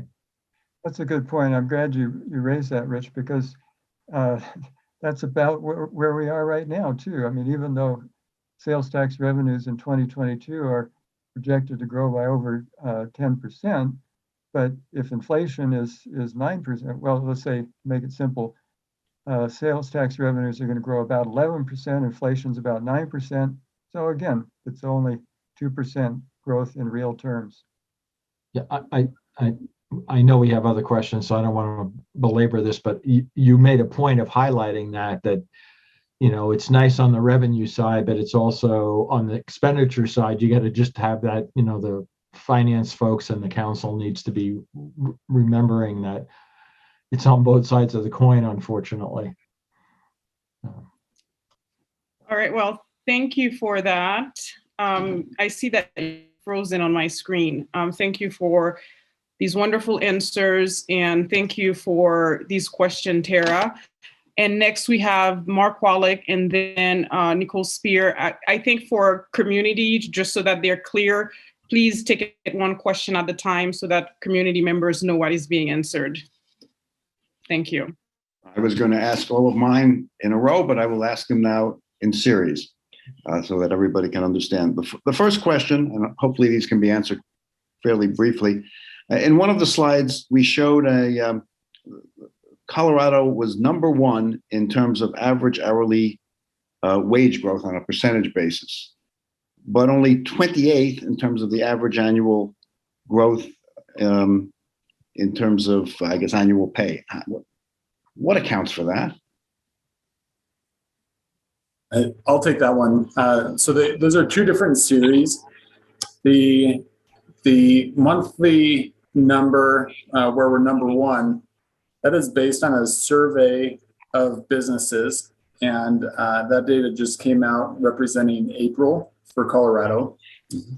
The other, for average annual pay, is a much more detailed series that comes out from the Colorado Department of Labor and Employment, and it represents the census of employers, meaning that every employer has to submit their employment and wages to the state. So it's a much more accurate number. The downside is that it lags by 6 months. So we track both because one is more timely, the other one is a little bit more accurate. So we look at that #1 ranking as a leading indicator of the other series that lags by about 6 months. Okay, thank you. My second question is, in terms of sales tax growth, we did all right. I think it was around 15% or so over the past 2 years, but a couple of counties had explosive sales tax growth. Were there any particular factors for, Teller or El Paso counties that would explain and why they were so much greater than Boulder? So El Paso they were the first one back to the same level of employment. Now they're number 2 in terms of their percentage growth in the state, but they've had the strongest economic growth in the state. Employment growth, they've been very strong. But there's also, Douglas County, Castle Rock, a lot of outdoor big boxes and outdoor types of facilities. So they were able to draw, especially early on, they were able to keep a lot of their sales tax revenues flowing while that was going on.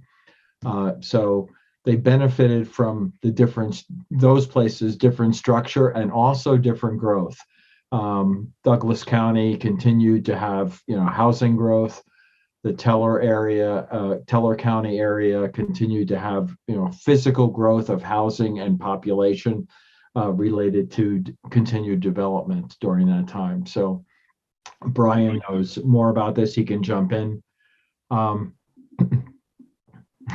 Yeah, it wasn't showing you live, Brian. Thank you. So Brian, do you want to expand on that at all or Nothing to add there. Okay. I'm satisfied with your answer, Rich. Okay, thanks. My last question is, in one of the slides showed that in 2020 in Boulder, employment declined 5.8%, but personal income rose 6.5%. How does that happen? Transfer payments. So that's the reason, that our forecast and what Robert was showing was, personal income declining in the state in 2022, and in our models, the huge drop off in, we had all of these transfer payment checks that were going out to everybody, and Paychecks Protection Program and so on, other things, but all in the transfer category. So the numbers are accurate. It's not a mistake. The employment fell, and Brian can do a better job describing this, but we track the income by where people live, but employment is also by where people work. So they may have been working here, but they live in a different place. So the employment dropped but their income is being reported in Broomfield County or Northern Colorado somewhere. With the transfer payments, it's where you're residing is where the money is showing. Okay, thank you, and thank you for the presentation. You're most welcome. Take it over, Nicole. Thank you. So the data that you've been showing us is really all focused on how much revenue we're going to get. And I have an economic question that's kind of related to the other side of that. So more toward the expenses that we're going to have.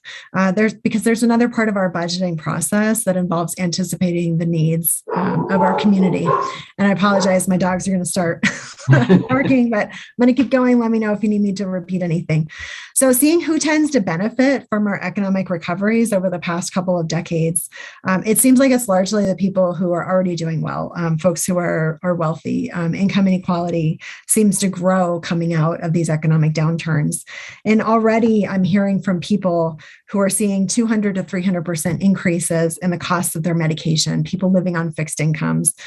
We've got folks in our community who are experiencing 20% plus increases in rent, people who are trying to stretch a gallon of milk to make it just one more week. And these folks don't really have stocks or investments or savings to fall back on. So these are the people that I'm worried about as we're thinking about entering into this budgeting process. So what can you tell us about how the people who are already struggling are doing and how they're going to do over the next few years? Because that's information that I think is really critical for us to think about as we're considering how to spend the revenue that we're getting. Well, I'll wade in first, and then we had a slide that we've shown in previous presentations, but you're absolutely accurate in terms of, the transfer payments should have gone to those people and did go to those people, but went to, in my opinion, a lot of people who really didn't need the transfer payments. But that said, that group, the lower wage group of the population that was just getting by, was hit the hardest. And doesn't necessarily happen every recession that you get that kind of extreme. Like the high wage workers were able to continue to work from home this time. Some of those people got laid off in the 2008 recession and the 2001 recession, but it didn't really happen this time. So it did, widen inequality. You're absolutely correct about that. That group is very much in demand at this particular point, wage demand. And we have raised the minimum wage in the state.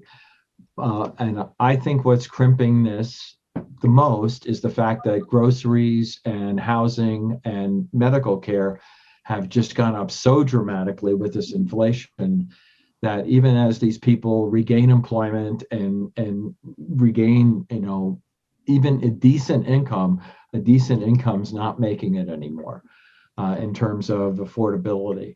So when I look at that, do I think they're not going to have opportunities? No, I think they're going to have economic opportunities. I think the issues on the other side, what can we do that can help at least in a more comprehensive way look at the expenses that they're facing, the affordability types of issues that they're facing.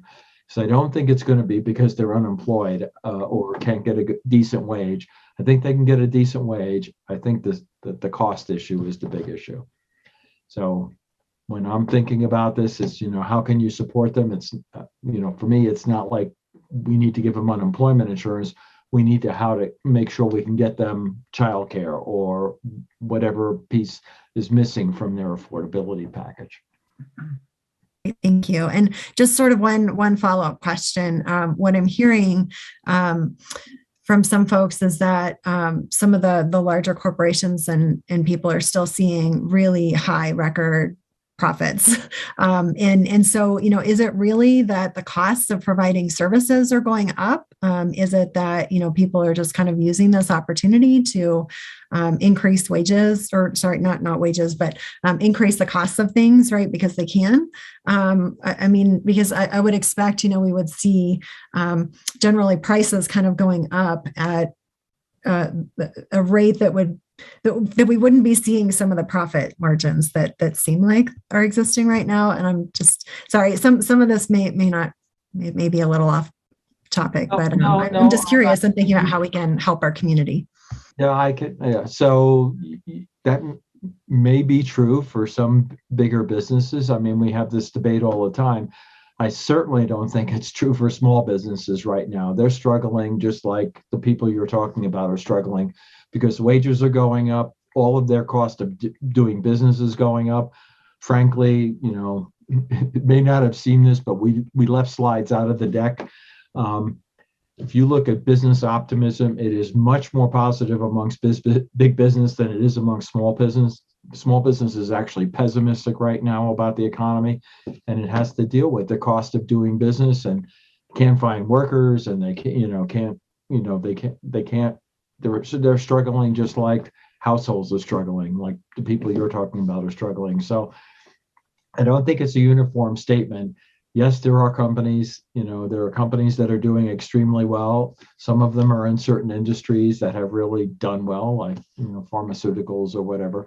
But I'm not dropping it all on that doorstep. But I hear you. I hear what you're saying.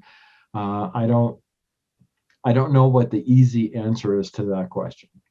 Yeah, no, I appreciate that because that sort of highlights another area for us to think about is providing support to our small businesses and making sure, as we're thinking about this budget, that it's not just the lower income households and the people who are kind of living month to month who are going to be needing support, but also some of these smaller businesses that are keeping folks employed in our community. Yeah, well, not sounding like an economic development person when I say this, but I would support that 100%. If you're trying to refill Main Street, and as I was suggesting, the restaurants and the small businesses that were used to more foot traffic during the middle of the day and now aren't seeing that during the middle of the day, and you're trying to get all this stuff back to the way it was before all of this. to the extent that, rents are going up in that area, in those areas and so on, even with the current environment. And I do think that area needs a lot of care. And we talk to a lot of those people, the smaller businesses, all the time, and your staff does too. And so they're in touch with the kinds of needs those people have.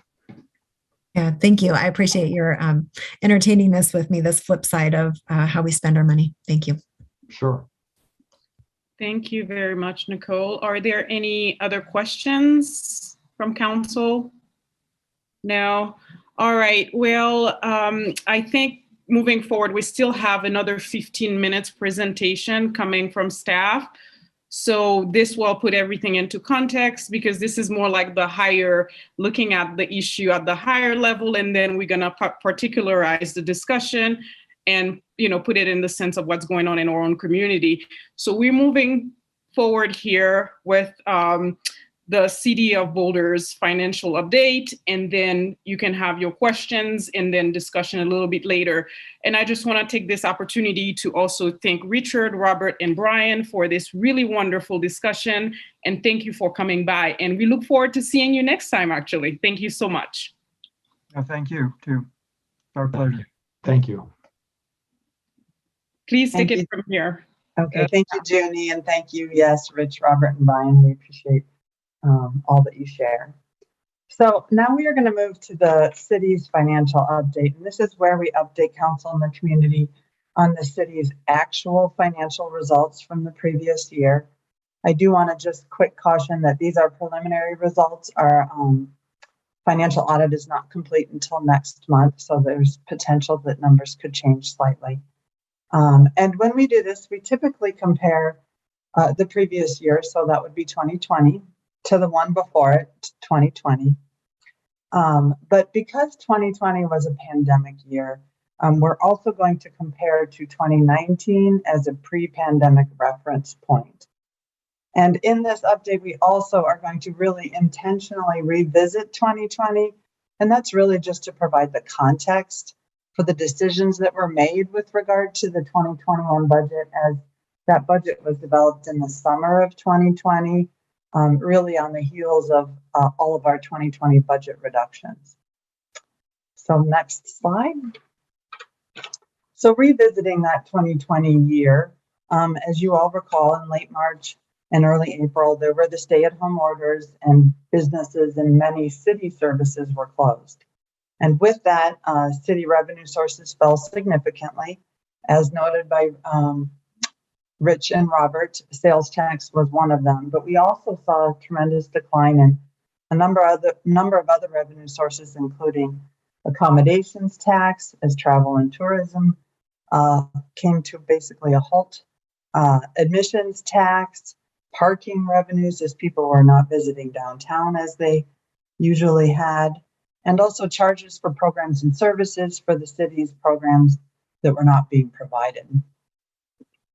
As we know, in May, we hired CU as a partner to build an econometric forecast to help us develop some informed sales and use tax forecasts.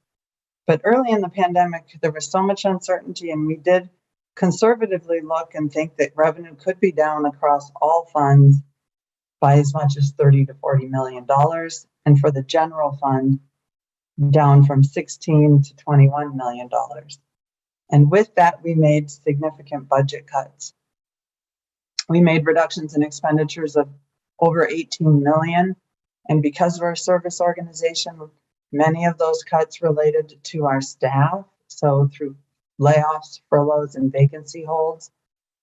We do want to note that the largest number of impacted staff were furloughs of what we call non-standard staff. And those are our temporary or seasonal staff that are most often brought in the spring to help us with parks and recreation and open space and mountain parks programs that run through the summer. And so those programs were not being provided. So many of those staff were either furloughed or frankly never hired. So that's where a lot of those numbers came in. We do want to just note though that as the year transpired, actual revenue came in better than expected, so that the general fund was only down about 15 million, And that was in part due to strong use tax performance. We talked about that this time last year, that construction use tax and business use tax were actually up during the pandemic. So that was a surprise. And those taxes actually fell back down in 2021. And then the other thing to note is in late 2020, we did have that marketplace facilitator ordinance change that was mentioned by Robert in the last presentation. And so with that ordinance change, there was additional revenue that came in as a result. So next slide. So moving on to 2021, again, the budget was developed that summer of 2020, really, as I mentioned before, on the heels of the 2020 budget reductions. During a time of really, if you step back in time and recall, it was a time of great uncertainty, although I hear that Rich and Robert and Brian are also cautioning continued uncertainty, but there was certainly tremendous uncertainty at that point in time. And we had a very conservative mindset. So with that, the 2021 budget was developed. It was a $342 million budget, which was a 7.6% decrease over the originally adopted 2020 budget. So the original 2020 budget before we made those budget cuts. But as we mentioned, revenue began to recover mid-late year 2020, and it continued into 2021, that trajectory of revenue recovery. So for 2021, sales tax revenue increased nearly $20 million, or 19% compared to 2020. And remembering we were coming off that sort of trough year, so those large growth rates are not unanticipated if revenue is going to be recovering. Apparel stores, eating places, and general retail all showed strong recovery. Other revenues that started to recover in 21 are parking revenues, which were up nearly 18%, but again, still down when compared to pre-pandemic levels. Accommodations tax revenue started to recover, with tourism bouncing back some in 2021. I think we hear from our Convention and Visitor Bureau partners that business travel is still lagging in terms of recovery, but tourism has shown some signs of recovery. So that was up 3.1 million from 2020, but again, still down from pre-pandemic levels. And then again, we've received federal support first in 2020 through the CARES Act, and then in 2021 through ARPA, and we did appropriate that $4 million. So with revenue recovering, we wanted to make sure that while the original budget was $342 million, we wanted to restore services and programs and budgets to provide those programs and services as we believed revenue would be sufficient for such. And so in the first adjustment to base in May of 2021, we did add $37 million to the budget, and much more of that was ongoing to really restore ongoing services and programs than is typically found in a first adjustment to base. And then again, we had a special adjustment in August and September of nearly $8 million, which was some general fund appropriation, as well as the first tranche of our ARPA dollars appropriation. And then we did another second adjustment in November of nearly $19 million. So again, trying to restore program budgets for programs and services as that revenue was improving. So now we're going to take some time to walk through the actual revenues and expenditures, and we're going to start with that base pre-pandemic year. And in 2019, our revenue was just under 160 million, and our expenditures were actually 172 million. So in order to support those expenditures, we did have a draw of over $13 million from our fund balances. And that was an intentional draw for priority strategic projects, including the deconstruction of the hospital at Alpine Balsam, as well as some additional dollars for Fire Station number 3 project. In 2020, the actual results were that expenditures exceeded revenues by nearly $10 million. So in order to cover those expenditures, we again had to draw down on fund balances of approximately $9.6 million. In 2021, as we mentioned before, revenue was really recovering. So with that revenue recovery and also combined with expenditure savings, we contributed just over 16 million. And I'll note that the reason why we had expenditure savings largely in 2021 goes to some of the discussion in the prior session, and that is this tight labor market. The organization has really struggled to recruit and retain talent. And with that, we've had high level of vacancies. And while we were restoring budgets to restore services and programs, we really struggled to restore the staff needed to provide those. And so with that, we have had vacancy savings that generated some of that expenditure savings that led to that fund balance contribution in 2021. And then last, for 2022, this is a revised projection that we do think, based upon our adjustments to budget, first the special in earlier this year, and then the adjustment to base that was just approved earlier this month. We are expecting some draw on fund balance for some high priority one-time uses. I'll also note, though, we are continuing to struggle to recruit and retain, and so we do anticipate there will be vacancy savings this year. So to the extent that that continues to happen, that draw may be minimized in 2022. So next, we wanted to talk about fund balances and dive deeper into those draws from fund balances and the contributions to fund balance that we showed on the previous slides.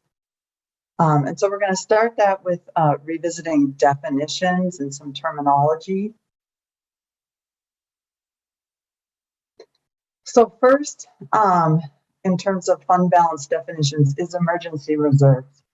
And this has really been the policy focus of council, has been the emergency reserves, and what is our target, or our policy goal target, in terms of what percent of ongoing expenditures we want to hold in emergency reserves in order to meet the needs should we encounter an emergency. That goal has been 20%, and there have been questions about how did we arrive at that goal of 20%. And we just want to remind that the Government Finance Officers Association recommends a best practice of a minimum of 2 months ongoing expenditures. So 2 months translates to 16.7%, so that would be a minimum. But they also recommend that each jurisdiction considers its particular risks and increase that target accordingly. So some of the risks that the City of Boulder considers when it recommended that policy goal was potential revenue volatility, and we saw that through the pandemic. Our reliance on sales and use tax makes us susceptible to quite a lot of great volatility. Vulnerability to extreme events or disasters such as flood and fire, of which we have seen in recent years, and reliance upon a major industry or employer. And I think we also saw that during the pandemic in terms of our reliance upon the university as a major employer and also tourism as a major industry. So those are some of the factors that have influenced that policy target of 20%. The other categories of fund balance are restricted reserves, and those are reserves that we keep based upon a specific restriction and need to use that revenue for a specific purpose. And then fund balance after reserves are really those undesignated funds that can be used for any general purpose. We also want to always remind that while they can be used for any purpose, they are one-time dollars, so they should be used for one-time purposes. So next slide. So again, we're going to walk through year by year on fund balance history as well. So starting with 2019 as the pre-pandemic reference point. Emergency reserves are in blue, restricted in green, and fund balance after reserves in pink. We ended 2019 with emergency reserves at 19% or 25.6 million. We held restricted reserves, and our fund balance after reserves was just over 10 million. And I will note that that 10 million is after that $13.4 million draw, as I mentioned before. 2020 revised, this is what we expected in the middle of 2020, early in the pandemic when we were making budget reductions.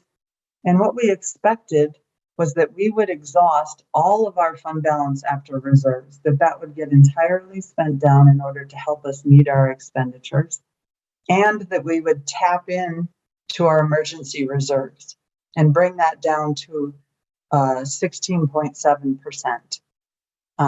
I will say that at the time, the finance staff didn't recommend drawing down too far into emergency reserves to fill that revenue trough. And that is because the city, remains vulnerable to other risks, particularly the flood and fire risks. So this is what we expected. This next bar is what actually happened. And as we noted earlier, because revenue began to recover in 2020, and because those use taxes came in unexpectedly high, we did not draw down all of our fund balance after reserves, but we did draw into that. And we did not end up needing to tap into our emergency reserves. So those remained at the level as originally budgeted at 19.5% or $27 million. Then for 2021, again, with the revenue exceeding expenditures, we were able to maintain emergency reserves at 19.5%. And we did build up, again, fund balance after reserves to nearly $20 million. And then for 2022, we are again looking to keep our emergency reserves at the 19.5% level. And as shown on the previous slide, we do anticipate we may be drawing down some of that fund balance after reserves, but that will be, of course, influenced by if we have expenditure savings that may be minimized. And the last thing we wanted to just sort of share for discussion point with regard to fund balances is the emergency reserve level. As I mentioned earlier, it has been a policy goal to achieve the 20% of ongoing expenditure level. If we were to move to that, there's a one-time sort of expense of setting those dollars aside into those emergency reserves of approximately 800 to 900,000. And then once we got to that 20% level, if we wanted to maintain that, there's always an incremental cost of doing so based upon how our ongoing expenditure budget increases. So just wanted to mention that. And then also that use of the fund balance after reserves, again, reiterating that the best practice is to use that for one-time uses, that we did appropriate some in ATB1, and that as we consider the 2023 budget and building the recommended budget, we will consider that availability in terms of high priority strategic needs and how that might best be used.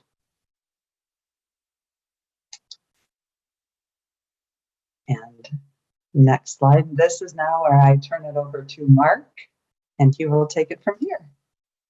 Thanks, Cara. Good evening, Council. Mark Wolf, Senior Budget Manager. We're better in budget projections than we are in presentation time projections, so I'm going to try to make up some time. I'll talk a little bit about our major revenue sources outlook to start. You got a lot about retail sales tax from our friends at CU. Our revised 2022 retail sales tax revenues are projected to exceed budget by anywhere from 3.5 to about 8 million, and projected in 23 anywhere from 8.5 to almost 14. That depends on how well, one, it plays out. Actually, our projections are based off of CU's model, and so we'll talk a little bit about the implications of looking at a more aggressive, somewhere closer to that medium bar. And just for reference, if you remember the high bar and the low bar that were showed earlier, we have been budgeting at the average of the medium and low for retail sales tax. And so I think and we've been performing well. So we'll talk about that in a moment. In looking ahead to property tax, 22 and 22 property tax collections are on track to budget. There are some things to note. Senate Bill 21-293 temporarily reduced residential assessment rates. Our projections in a non-assessment year, so going into 23 would be a non-assessment year, we typically forecast about a 2% increase in property tax collections. We're anticipating that to be closer to 0.5% year over year because of that reduction in residential assessment rates. That impact will extend out an additional year into 2024. We'll feel that impact less due to the reassessment year. Looking ahead, we are doing some additional analysis on Senate Bill 22-238, which was recently signed into law, and it will impact those residential assessment rates going forward.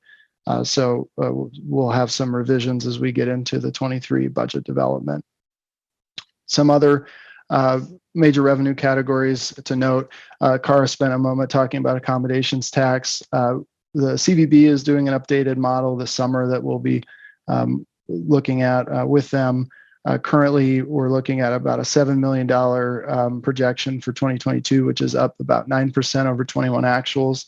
Occupancy is currently up 13% year over year, which is good, but that is still down from pre-pandemic levels. Obviously, some of the headwinds with consumer pessimism as it relates to inflation and travel expenditures is something that we're watching there. And so we'll be watching occupancy closely over the summer. And then other taxes, just to note, business use tax, marijuana tax are down from our original projections. Those will be reflected as we go into 22 and 23 projections. And construction use tax is up $1 million year over year. But just to note, that is very volatile. We can't predict well when construction use tax will come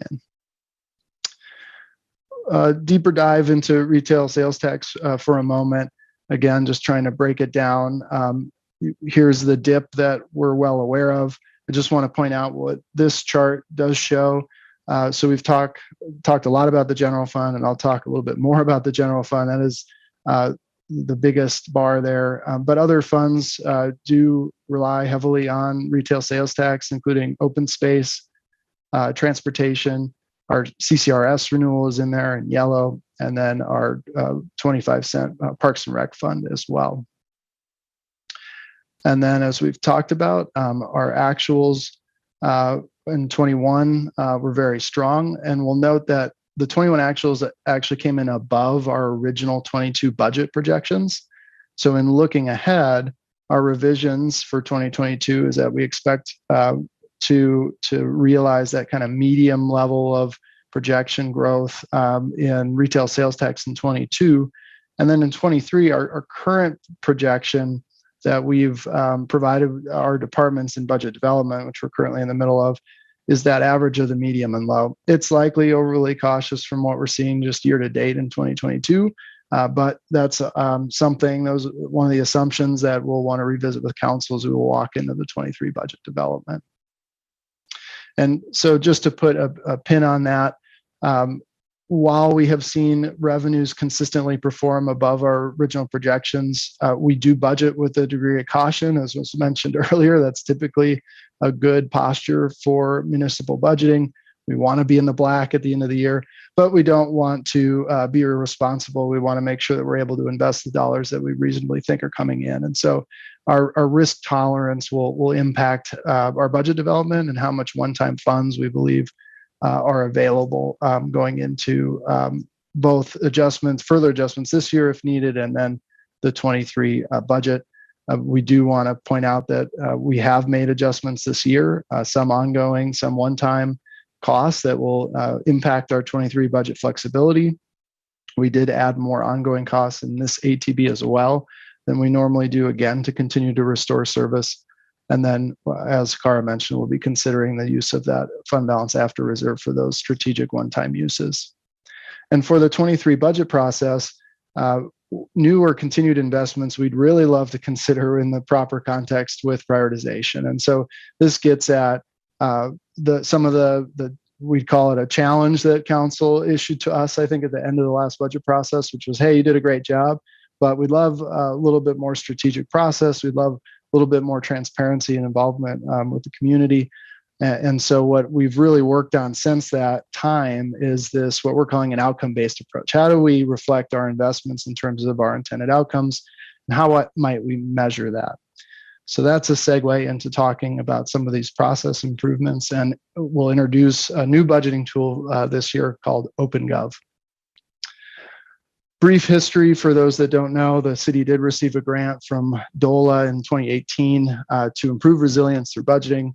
Long story short, for time, we had a report. We didn't implement all the elements because of COVID.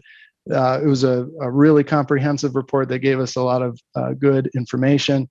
The focus was really about outcomes and key performance indicators and how we might embed that into our budgeting process.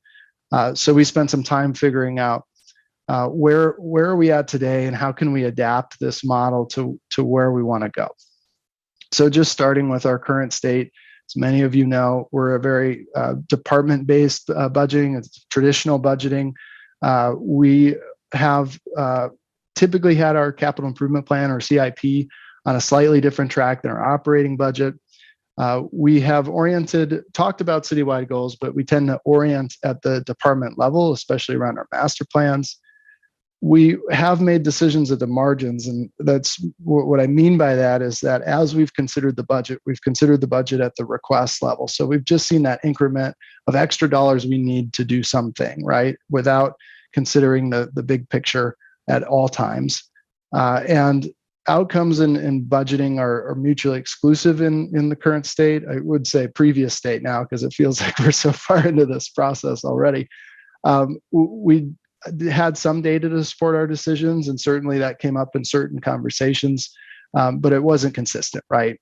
And so what does the future look like in this new budgeting environment that will be oriented around programs? And I'll clarify that a little bit. What I mean by programs is making sure that our investments are aligned to categories or service categories or projects that can be easily understood by the community so we know where our dollars are going, but that we're able to articulate these programs in terms of how we intend to meet our citywide goals. And that eventually we're able to embed indicators and outcomes within the budgeting process. So why now? I think it's apparent, as we've talked about, we needed to solidify one of these foundational processes. Budgeting is the biggest policy document that we adopt every year. We also had a number of budget policies and just simple standards that we wanted to improve. We believe there's a better way to make strategic decisions, both internally and with you as council in bringing forth a recommended budget for your consideration, a greater focus on outcomes, greater alignment across our organization around those citywide goals, and improved transparency and accessibility with the budget for both our departments and the community. So there's four main recommended implementation elements here. I'll talk very briefly about orienting around those programs, and then I'll talk about how we've looked at this budget process and where we're going, especially with the implementation of the new tool. So with program budgeting, we simply aligned our existing activities, our 2022 budget to programs that are aligned with citywide goals. With an emphasis, a continued emphasis on equity within our program goals, and that we're setting the stage for being able to apply citywide key performance indicators to our outcomes and have that be a part of our measurement going forward. And so what you'll see that's different in this program alignment is that budget proposal. So the deadline for departments was last Friday to submit to central finance. So we're already in the middle of the 23 budget process internally. Those proposals are coming in at that program level. So we're getting a higher level view of what an increased investment or a realignment might look like and what those intended outcomes are within that proposal. That's the type of information that council will see in the recommended budget. That's in a little bit different terms than we've seen before, and that we hope that we're moving towards that bigger picture of how we intend to not only use our investments, but how we might measure them in the future. This is not a one-year project. We'd love to be at the point where this year we're saying, hey, this KPI, this measurement tells us that we need to invest X in order to get to where we want to go. That's going to be about a 3-year process, we think. So starting with this change, starting with a new tool implementation and beginning to articulate our outcomes will be a major step forward. Then we can begin to refine, make sure we're establishing those citywide KPIs and eventually using those to drive budget decisions in the future. All right, last slide, and then I will show a very quick, I won't call it a demo, I'll call it a view of OpenGov. Our previous budget software, extremely manual, spreadsheet analysis at the staff level, opaque. We'd have to produce a report in order to produce a spreadsheet in order to share it publicly. We put all of our information into a PDF at the end of the year. That PDF is 400 pages. It's hard to navigate even for us. And we don't necessarily have performance data without manual report reduction, so budget to actuals. And language accessibility is very limited in that environment. So what we've done to facilitate a lot of these process improvements is engage with OpenGov. OpenGov is a cloud-based 21st century solution, I like to call it. They have many municipal clients. They have been awesome to work with over the last several months. Budgeting within OpenGov does a few things for us. It's much more approachable at the staff level, provides us with a lot better information, or at least more real-time information to build our budgets. Actuals reporting is a lot easier both internally and publicly. And I think some of the most exciting things for the community is we'll be producing the budget book entirely online in a much easier environment to navigate.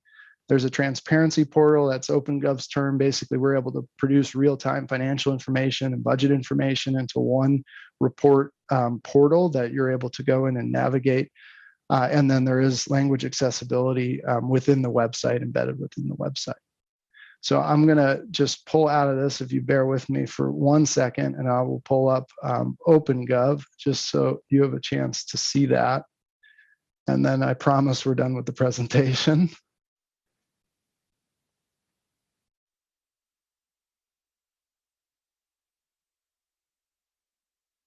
Okay. You seeing that all right? Okay, great. So this is a report environment. This is going to be very similar to the transparency portal that the community will eventually have access to. What you're seeing in this environment is an example of our 2021 revised budget in this column against our 21 actuals. What you're seeing is our operating program information. So this is our program orientation organized by our sustainability, equity, resilience goal area. So what you'll be able to do is click in. Let's say you wanted a little bit more information about what programs are within this particular program area, and you were interested in one of these programs specifically, you could click in and get more information that drills down to that level. And then you have more specific budget information below, right? If you wanted to break that down in a different way and see this instead of at the program level and see it more traditionally at a department level, you can navigate that way as well. So I think there'll be some learning. We're happy to put out a little tutorial or something to help with navigation once this transparency portal is available. But as you can see, it's a lot better, more useful information than we currently have access to. And then in terms of the online budget book, so how you'll be seeing the recommended budget once it is developed is a page that will have a lot more content, but is similar to this, where you'll have a department page. We'll also have specific program pages where you'll be able to navigate some of that information that we always share every year. But then embedded within the online budget book are these reports that you're able to click into and get more information. And we'll have both CIP and operating information within there. So it's going to look a lot different, but we think it's a huge step forward. Some of the apples to apples comparisons we'll work on to make sure that nothing is missing in terms of information that you all need to make decisions. But we think this will be a great tool to tee up some of a better strategic conversation with you as we get into August and September. And that is the end of our presentation. Thank you so much for this really great presentation. And we have many hands that are up. And I just want to acknowledge that we have gone over time a little bit. So please keep your questions tight so that we can get done by 10 o'clock, hopefully tonight. Thank you. And I think our first hands up is Bob Yates. Thanks, Carl. Thanks, Mark. That was a really great presentation. Really appreciate that. Mark, you may have mentioned this. You went really fast there, and so I may have missed something. On the outcome-based budgeting, I know that in year 2, you're planning to identify key performance indicators or KPIs. What's the plan for community engagement around that? Because different community members are probably going to prioritize different performance indicators and have opinions about that. What's the community engagement element of that KPI identifier? Yeah, that's a really good question, Bob. I didn't mention community engagement. I don't think it's something that we have mapped out for year 2 specifically. Some of it relates to updating our sustainability, equity, and resilience framework. I know that is something that we're in the final stages of, and Chris Meschuk may want to expand on that. In terms of citywide KPIs, I think sometimes for that, the perfect can be the enemy of the good. And so I think it's we're getting a good indication where we're at right now, which is all over the place in terms of how we measure some of these programs, which is expected. And so it'll help us develop how we support our departments moving over the next year in the best way to move towards either developing citywide KPIs, or developing them at the program level, whatever we think makes sense from a performance standpoint. I appreciate your point on the community engagement element of that, and when or what that right moment might be is something that we can discuss. Great. Thanks, Mark. Thank you, Bob. Our next speaker or questionnaire is Aaron. Yeah, Mark and Cara, thanks so much for all that great information and all the amazing work you do to keep our city finances in great shape. My question is not for tonight, but a request to get back to us with some information. Mark, you talked about how property tax assessments were going down slightly because of the House bill, I believe it was 21293 that was passed last year. And then I know that the governor just recently signed into law 22238, which also reduced assessed values. But my understanding is that one also includes a backfill to entities that are collecting fewer taxes, and the state's then compensating for some or all of it. And so my request would be sometime before too long to get back to us with an analysis of exactly how those two bills are going to affect property tax collections for the city over the next, I think it'd be 2 to 3 years. And then also how it will affect residents. Because I know there's, of course, something of great interest to our residents is how their property taxes will be changing. So if we could get like a one-pager on what this will do to city collections and also what it'll do to a typical small business and homeowner, that would be much appreciated. I know that's not a trivial thing to put together, but I think it'd be really informative. So if you're able to do that in the next few weeks, that'd be really, really helpful. Is that doable, do you think? Yeah, I think so. We've just glanced at the impact and some of the analysis that have come out from the state, but I think we'd be able to put something like that together. Fantastic. Thanks so much. And then just my one other comment is I really appreciated the detailed analysis of how the fund balance was changing and how it was being used. My memory from our first few years on council is that we did not get that level of transparency on fund balance and how it was shifting and how it was being used. Bob, correct me if I'm wrong, but I don't remember this kind of analysis. And it's really welcome to see exactly how that's changing and how it's being deployed to assist people in the community. So huge thanks for that and appreciate it, and please keep it up. And then also looking forward to that OpenGov platform. That looks like an extremely promising development. So thanks for pursuing that as well. That's all I got. Thank you, Aaron. Mark, you're on. Yeah, just a couple of questions, and it's related to terminology, which may be obscure to the community, but is certainly a little obscure to me. In the staff memo, there was reference to the general funds budget, the all funds budget, the capital budget, the operating budget. When we refer to the budget, which budget are we referring to? And as a follow-up to that question, we have a general fund budget of about 166 million and an operating budget of 300 million. How do those relate? And what's the difference between the two? So Mark, I don't know. I can go ahead. The all funds budget, because we are a government and we have fund accounting, we have, I think, 42 different funds. And so the all funds budget is the budget of all of those different funds summed in total. And then of that total budget, we have operating budgets, which are, programs and services. It's largely personnel with some operating expenses to support them. And then we have capital budgets, which are our, capital infrastructure investments that are done over a 6-year planning horizon. And each of those different 42 funds has a different funding source. The general fund is what is focused on the most because that is the one over which council has the most discretion with regard to the use of the dollars. So many of those other 42 funds are special revenue funds or enterprise funds. And so the revenues must be used for specific purposes. So for example, Open Space and Mountain Parks Fund is supported by a sales tax, but it is dedicated to that purpose. So it can only be used for that purpose. And the Utilities Fund is an enterprise fund, and it generates its revenue through its rates and charges that can only be used to support the operations of the utilities. And so we typically talk about the all funds budget, and then the general fund budget is really a focus because that's what you can use for general fund purposes, any purpose.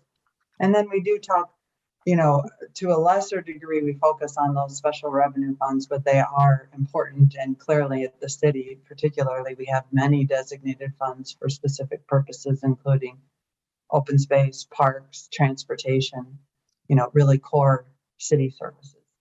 So effectively, council is dealing with about 1/3 of the all funds budget. When you focus on the general fund, it is about 1/3. A huge part of it is the utilities. So that's a large part of the all funds budget is the utilities budget. My second question is also sort of definitional. The concept of fund balance after reserves. Can you explain that a little more clearly for me? Sure. Audience. So your fund balances at the end of the year are basically all of your, over time, how your revenues have exceeded your expenses. So it's like your savings account. And then of that savings, we have some specifically set aside for emergencies in the emergency reserve. We have some specifically set aside for other restricted purposes. And then the ending fund balance after reserves is that amount that's left over that can be used for any purpose. Okay, thank you. And I really appreciate the report tonight. It was, as always, terrific. Thank you. Thank you, Mark. Just a gentle reminder, fellow council members, please keep your questions short and tight. We only have about 90 minutes for about 120 minutes worth of presentation and questions. So our next person is Matt Benjamin. Thanks, Junie. Kara, Mark, I really appreciate the detail. It's nice sort of as a new council person to get that depth, and certainly that OpenGov platform is really going to open things up and allow us to dive in a little better and gain better understanding. So I appreciate the hard work to get us to that place. My question centers around the conversation of reserves, and always hindsight is 2020, but we can use that hindsight to better inform future decisions. And one thing that really stood out to me is how we effectively didn't really tap our reserves, given how we've sort of set that policy of, using it in an emergency. And the pandemic I could only define as the ultimate emergency for our community. So if not that emergency, what emergency were we waiting on? Maybe floods, maybe fire. But I guess my policy concern and then how we affect it in budgeting is it the second emergency that we really tap into the reserves, or the third emergency? Because the first emergency came and we didn't tap it. And we're reaping some of the consequences of that, with still get slow to the uptick of hiring back staff, holding on to those staff. I think of some of our local businesses, many of those communities that disproportionately suffered during the pandemic. We could have used those reserves to really lift up and support our community, and we were holding on to them. And so I guess my real question is, is there policy tweaks we can do to our financial strategy so that when we're in this situation, our policy demands more that we tap those reserves for the emergency we're in and address the current emergency rather than holding on to them for perhaps a secondary or tertiary emergency? I can start, but Chris, you're looking like you want to jump in. Do you want to jump in first? You go ahead and go first. Okay. I guess I would just reiterate that we did believe we were going to tap into emergency reserves. So, we were making decisions quickly on the heels of where our revenue was falling significantly, and something that was really unprecedented, and we didn't have a lot of history to rely upon them in terms of the length and the breadth of the impact. And so we did believe we were going to tap into reserves. And there is a lag to revenue collection. And so it's just sort of one of the realities of public finance, I think, is that you are making decisions based upon some expectations that are very uncertain. And so I think I would say from a budget standpoint, and having been part of those decisions, we felt like it was better to make some reductions. It's really hard on an organization to have to be continually cutting. So like cut and then realize we didn't cut enough and then cut again. I think that's tough emotionally on the organization. And I definitely felt that in the role that I was in at the time. In Cara, if I can add just a little bit more to that, because I 100% agree. And I think if we think back to 2020 and the world kind of shut down in March, and for that first month, we tried to kind of keep operations as normal, and then realized that isn't going to work when so much of our services were completely closed. And so that's when we moved into kind of furloughs. And then another month went by and we were in May and beginning into June. And it was very clear that what we weren't sure what was going to happen and how long this was going to last. It became very clear that this isn't going away anytime soon. And so that was in June when we made the significant budget cuts to the city's budget. And when Cara presented that, the 2020 revised, that's where we thought we would be even after those significant budget cuts that we made. And if you think of the chart from Rich and Robert's presentations of how steep those declines were happening, we really responded, recognizing that this wasn't going to be a shock to the system and then a quick recovery. It was going to be sustained for a while. And then as we presented, the year turned out better. The economy started to, people figured out ways to still get food, pick up from restaurants, that sort of thing. So we were able to see some of that. I think, Matt, to your question about reserves and when do you use it, what kind of emergency, I really do think about emergency reserves as those significant shocks to our system. So fires and floods and those ones where it happens so fast and then you're quickly into recovery. I think about our neighboring communities in the 2013 flood, even ourselves. We spent significant millions of dollars in a matter of months. And some of our neighboring communities were literally transferring money between funds to make payroll. And so it's really important that we have appropriate reserves for those kind of shock emergencies. And I think COVID was both a shock and then very quickly turned into something that was much longer than a shock. And that's why we made kind of long-term budget adjustments in that way. So hopefully maybe that's helpful as some thoughts on that. Well, I appreciate that, Kara and Chris, and I don't want to spend too much time. I think it's a conversation for us to probably keep having on how we do that. I just, we barely touch 3% of our reserves in that time, in our emergency reserve. So, if it's a 10-year event at 3%, right, it's still only 30% of your total reserves you tap at that rate. So I think in general, we don't need to dive too deep, but I do think that was a good lesson learned. And I would say COVID was a shock to the system. It's as an emergency as we've ever seen. And so I just hope that that's a good lesson, that going forward, we can dip into that to really help our community. And on the recovery side, which we're at now, we're still paying for that a little bit. So I hope we can take that forward. So, but thanks for the detail on that. I really appreciate that in the context. Thank you, Matt.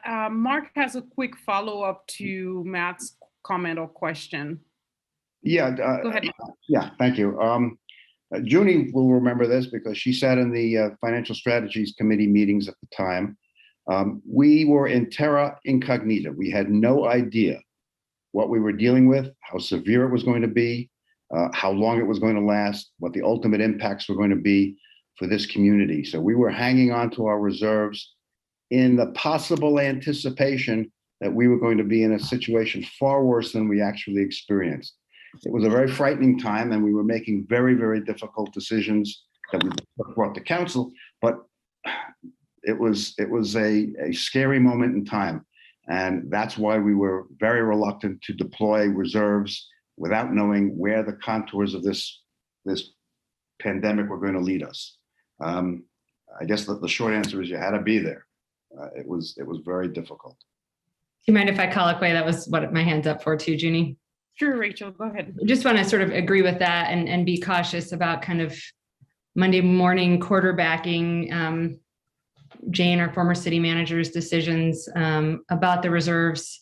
I think we all anticipated that they would likely be tapped more than they were. And when we were, when she was doing furloughs and such, I don't think there was any idea that we were going to get so much federal fund and sort of a cavalry arriving. So that did arrive, and it was crucial. And so I just think that it was a huge unknown, and we didn't know if people were going to start just dropping like flies health wise. And so I mean it was just a pretty terrifying time. And so I want to just be gentle with the decisions that staff made, and not and maybe be cautious about reading into that we wouldn't want robust reserves in the future, because I personally think that's very important.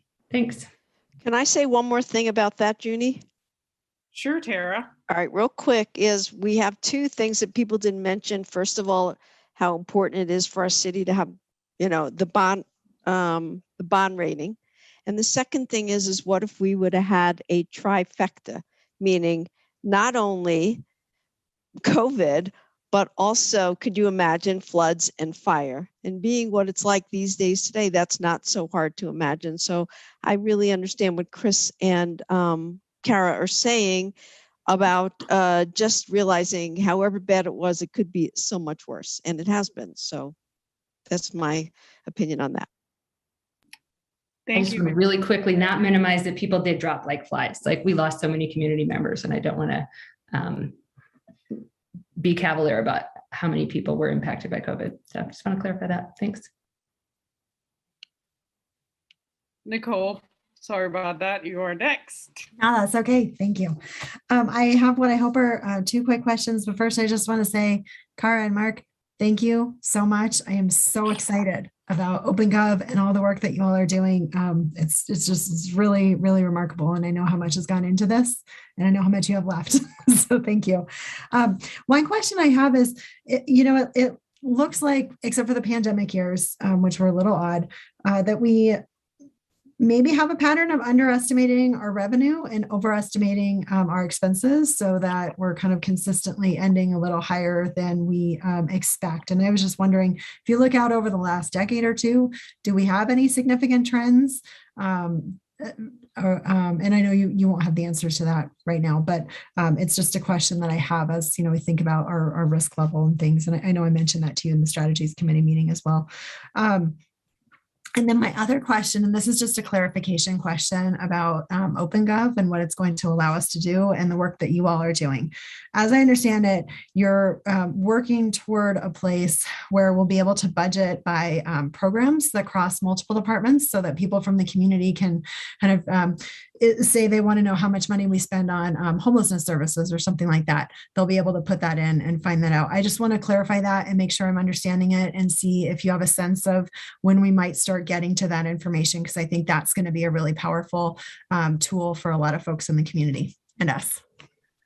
Yeah, thanks, Nicole. So to answer that question, we are moving towards, I think, programs across departments. I think for this first year, we'll still be oriented at the program level by department for the most part. There will be exceptions to that.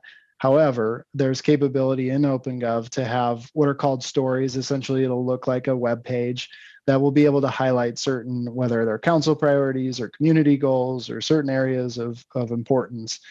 We could call them budget highlights. Some of that we still need to create, but I think to your example, if we wanted to say, hey, what are all our investments in the area of homelessness? I think we could do that and pull in multiple programs just to show the whole portfolio, if you will. So there is that capability. And then to your question on kind of our risk tolerance and looking back at projections, I think at least in the short term, we have been outperforming. We've been very cautious. We talked a lot about the uncertainty.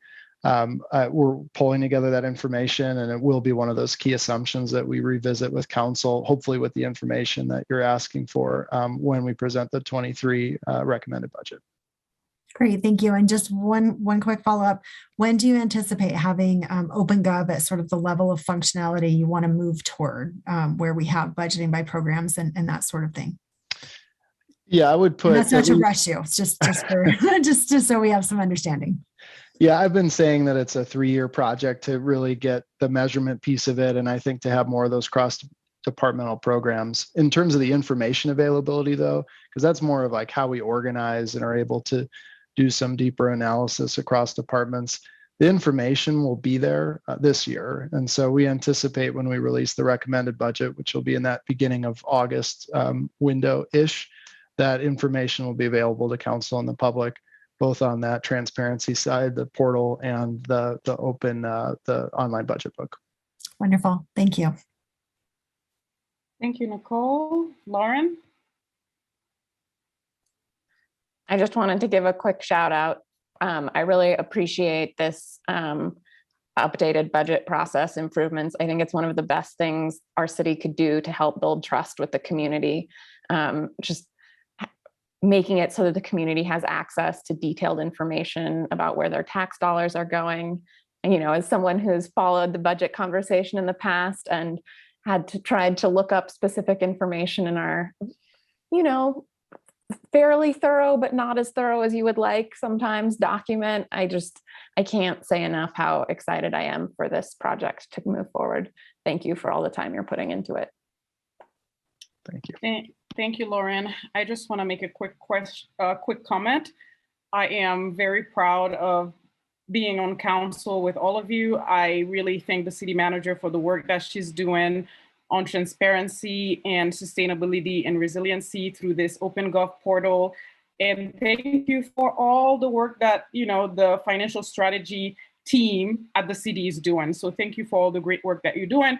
So now, is there any other questions from comments, anything else, or forever hold your peace from council? Okay, nothing else. This is great. Thank you. And I just want to make a comment before we move to the next step.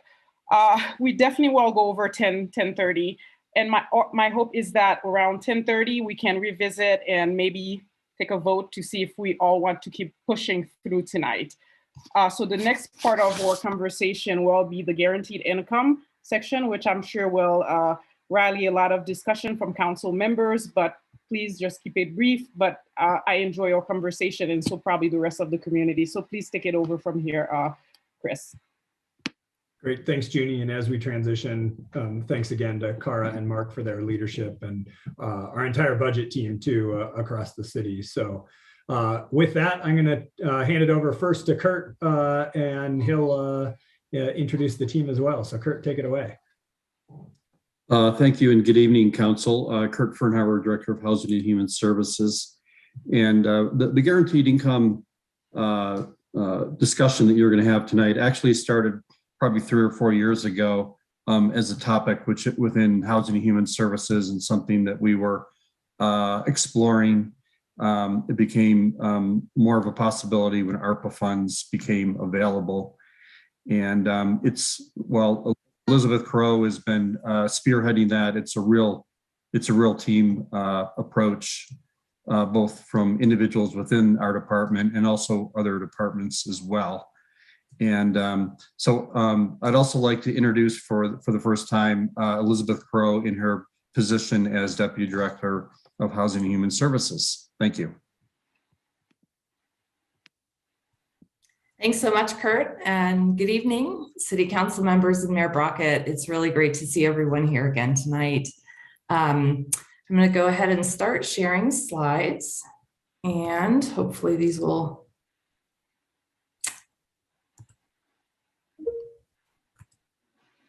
work. Are we good? Great, thank you. So also very happy to let you all know that we have another guest here this evening, Cameron Burns, who's Deputy Director for the National Mayors for a Guaranteed Income Network, is available online and able to take questions after the presentation. As Kurt said, we're presenting here tonight with an update in a little more detail on the Boulder Guaranteed Income Pilot Project concept. And since our last time presenting to Council on this topic, we do have a team of city staff from several different departments who are also getting up to speed on the pilot project concepts and how they're working in other cities. And I just want to let you know who these folks are, because they're going to be working really hard over the next several months and year. They include Jay Allen, Tiffany Baller, Rosine Babuda, Ingrid Castro Campos, Vicky Ebner, Nikolaya Eldred-Skemp, Tip Arpar Karasudi, Markeisha Key Hagen, Ryan Hanshin, Sam McQueen, Ann Penny, Monica Rickschmeyer, and Richard Todd. So just to Kurt's point, this is definitely has been and will be a good team effort. And I hope you'll join me in appreciating their interest and work on this issue. So just to cover what we want to cover tonight during this session, the memo that you received in the council packet contains a lot of details on what we'll be presenting tonight. So we'll just really highlight some of the information. I can definitely give some more examples if council is interested. In the interest of time, we'll try to keep things a little short. And the agenda will generally follow the topics as they were presented in the memo. Just to pose here again the 3 questions that we have for council tonight to consider about the Guaranteed Income Pilot Project, about the draft outcomes, which we presented in the memo and we'll share again this evening, as what we want to achieve through a project like this, what the criteria could be for us as we consider the project structure and partnerships, and then whether council has any suggestions on our approach to community engagement. And we'll go through each of these questions. I'll kind of bring them up again as we touch on the content around outcomes, criteria, and community engagement, and then we'll have discussion at the end. Just to provide a little context, as we like to do for any of our human services, housing and human services projects, is to really focus on our mission, which is to strive for all people in this community to thrive. And important in this mission statement isn't only about meeting people's needs on a daily basis, but focusing on that 3rd bullet point down where we're addressing systemic inequities about any and all areas in which our own processes and practices are perpetuating the barriers that community members have to truly being able to live here and thrive. So that's just the context for everything we do in HHS, including moving ahead with this project. So just a little background on what we mean by guaranteed income pilot project. Just for a review, guaranteed income is a term that describes a monthly cash payment that is given directly to individuals in a manner that is unconditional with no strings attached. And payments in guaranteed income pilot projects are not actually meant to be a guarantee for life, but typically for a period of time between 1 and 2 years. And guaranteed income really is a term of art. It's one of many that can describe this type of project, but it really is to distinguish the regular and reliable cash transfer, again, over a short period of time, from those other types of financial assistance that are very situational, might only be one time or only available for one type of use. And city staff have used this term, guaranteed income, just really for the sake of consistency, because organizations like Mirrors for a Guaranteed Income, other pilots tend to use the term. There are many other terms that can be used to describe this type of project. Some of them include basic income, cash transfer, and the like.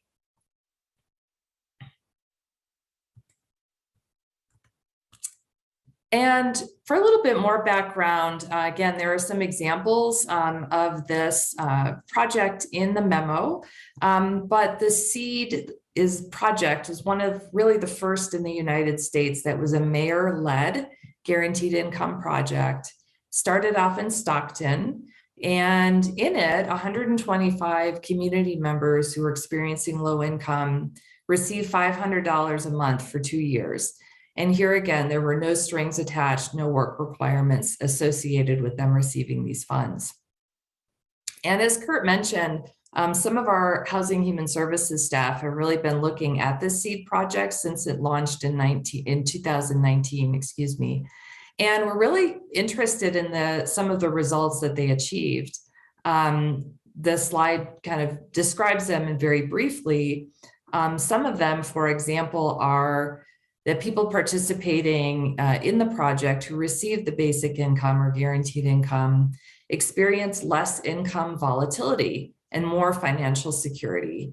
So for example, the rate of participants who could pay for an unexpected expense went from 25% before the pilot to 52% once they had been receiving this monthly cash transfer. There was also a 10% increase among participants who were able to make consistent payments on debts. And the rate of full-time employment among people who are participating in the project went from an average of 28% before the pilot to 40%. That was not true in each of these situations for the control group, the people who were involved in the project research but did not receive the income. And that's just a very short description of some of the outcomes. The link for the Stockton demonstration project on the slide goes to a very dynamic webpage that has white papers and lots of research details. And of course, we're happy to share what other information from the project we have gleaned. So from that Stockton demonstration, the Mayors for Guaranteed Income Network was birthed. And this was founded in part by Stockton Mayor Michael Tubbs, who was really the driving force behind the Stockton program. And this map just shows where we are today for the Mayors for Guaranteed Income Network, just showing how widespread the interest is in projects like this. The membership in Mayors for Guaranteed Income, which Mayor Brockett has joined recently on behalf of City of Boulder, are to advocate for a guaranteed income at the local, state, and federal level, to invest in narrative change, to highlight the lived experience of people with experiencing economic insecurity. So we really understand what that means in our community. And then to invite other cities to join us in this effort. So it really is about creating and sustaining a national movement for this type of work. And just to say on the map, the different colored boxes and the numbers in the boxes are really only there because you can zoom in and see exactly which cities are participating and how concentrated they are in any particular area. So while not everyone who's a part of the Mayors for Guaranteed Income network has a pilot program, the pilot projects have been expanding throughout the US in the past couple of years. And the logos on this slide really just refer to a small sampling of the projects that are currently taking place in communities as diverse as New Orleans, Jackson, Mississippi, Columbia, South Carolina, Virginia, Massachusetts, New York, New Jersey, Minnesota, St. Paul, Minnesota rather, California, and also just up down the road in Denver. And each pilot project is a little different from the other.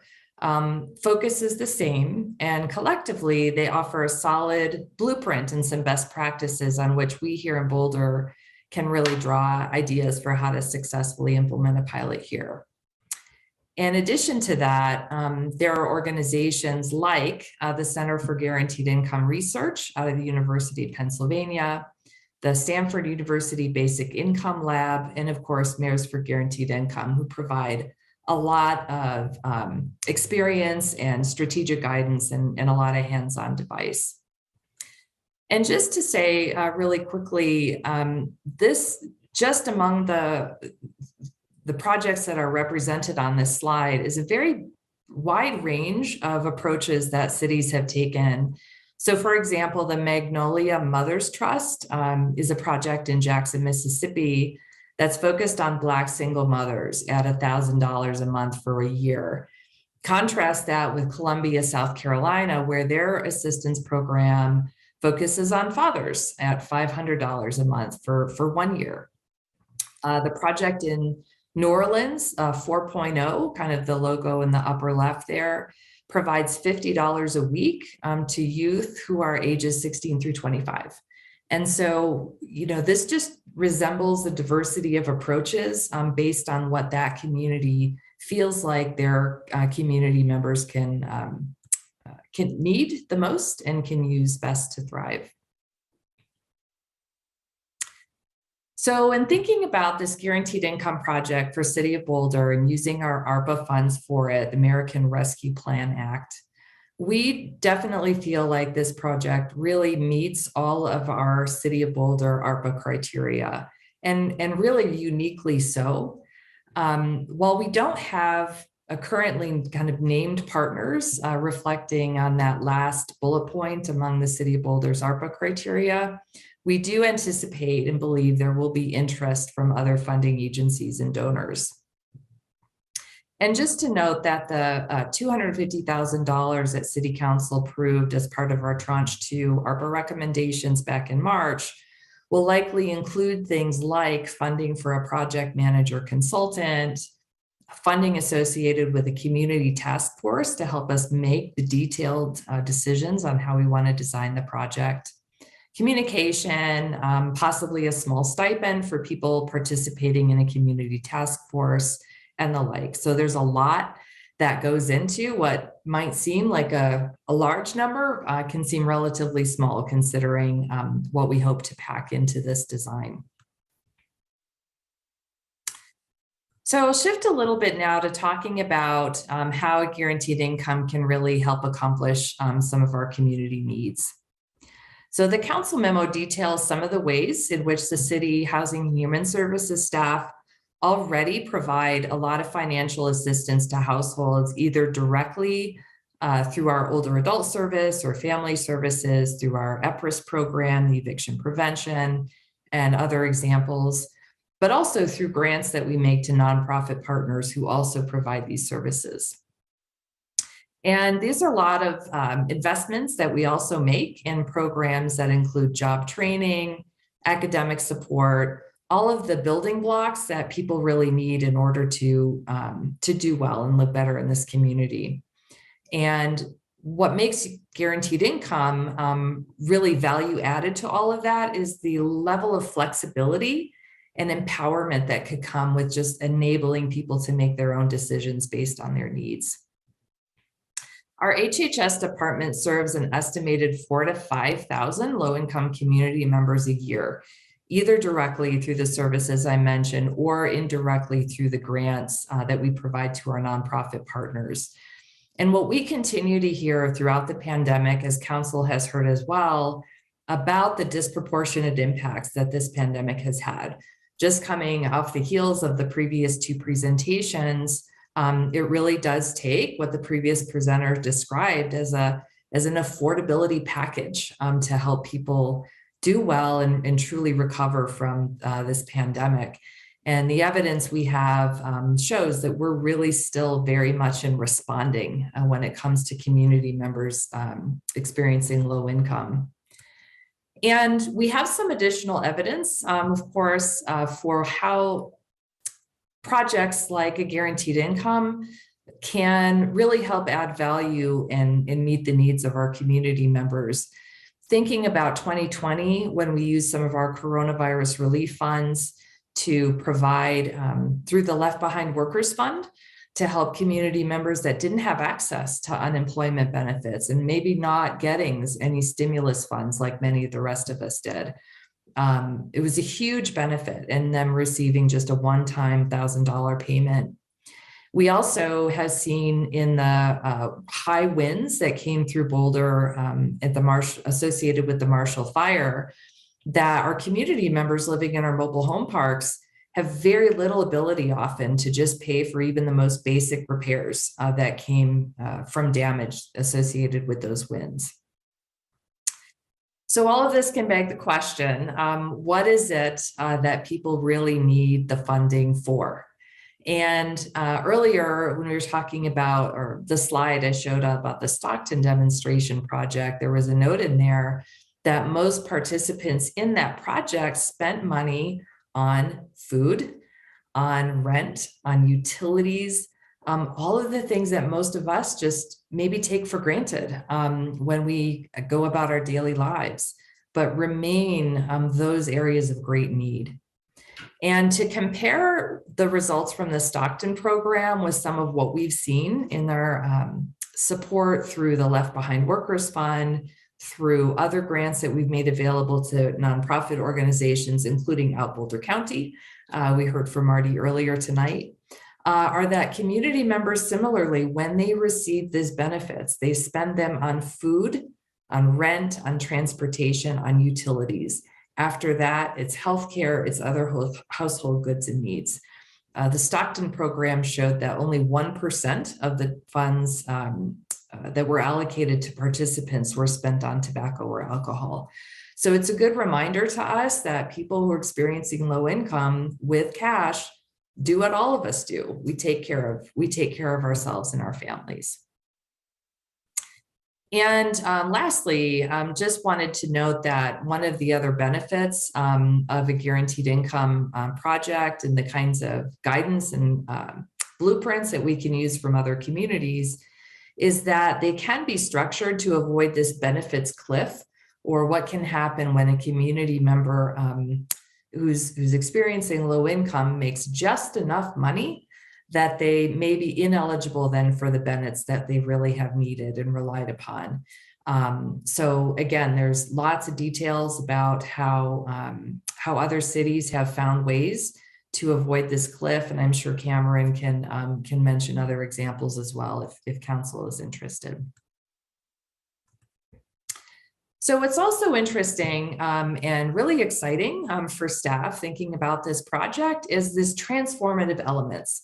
And this is, again, a term that we use when we're thinking about our ARPA investments for what additional we want, right? It's not just about helping people now, but how can we use these dollars to really transform our community as a whole? And in this area, we really feel as though a guaranteed income project can really change the social contract that we have as a government agency with our community members who are experiencing low income. And that can really start when we take the step and really trust people to make their own financial decisions based on what they know they need. In turn, it can, put in motion a cycle that then, involves us removing these barriers or conditions for financial assistance. And then we hope that community members themselves will increasingly trust and feel accepted. And the quote on this slide is one that came from a community member who received some support last year now I should say 2020, through the Left Behind Workers Fund. And that's the kind of transformation I think we all really want, that people in our community do feel seen, they feel understood, and they feel as though they matter and they belong here. And just also to note here that this is the kind of transformation or the transformative opportunity that we also see in our racial equity plan, in which we feel like this project fits hand in glove. So before presenting the next section, just want to remind Council of the first question that we posed in the memo and here tonight. What, if any, additional outcomes might Council want to achieve through a guaranteed income pilot project? I have a comment to make, Elizabeth. Is it possible to just do your presentation? Because I don't think it would be hard for all of us to answer all of these questions at once, just to buy us some time. Let me make sure I understand what you're saying. Do you want pausing for each of the questions or wait till the end? Wait till the end. Yes, gotcha. That's what I'm planning. Yes, good, thank you.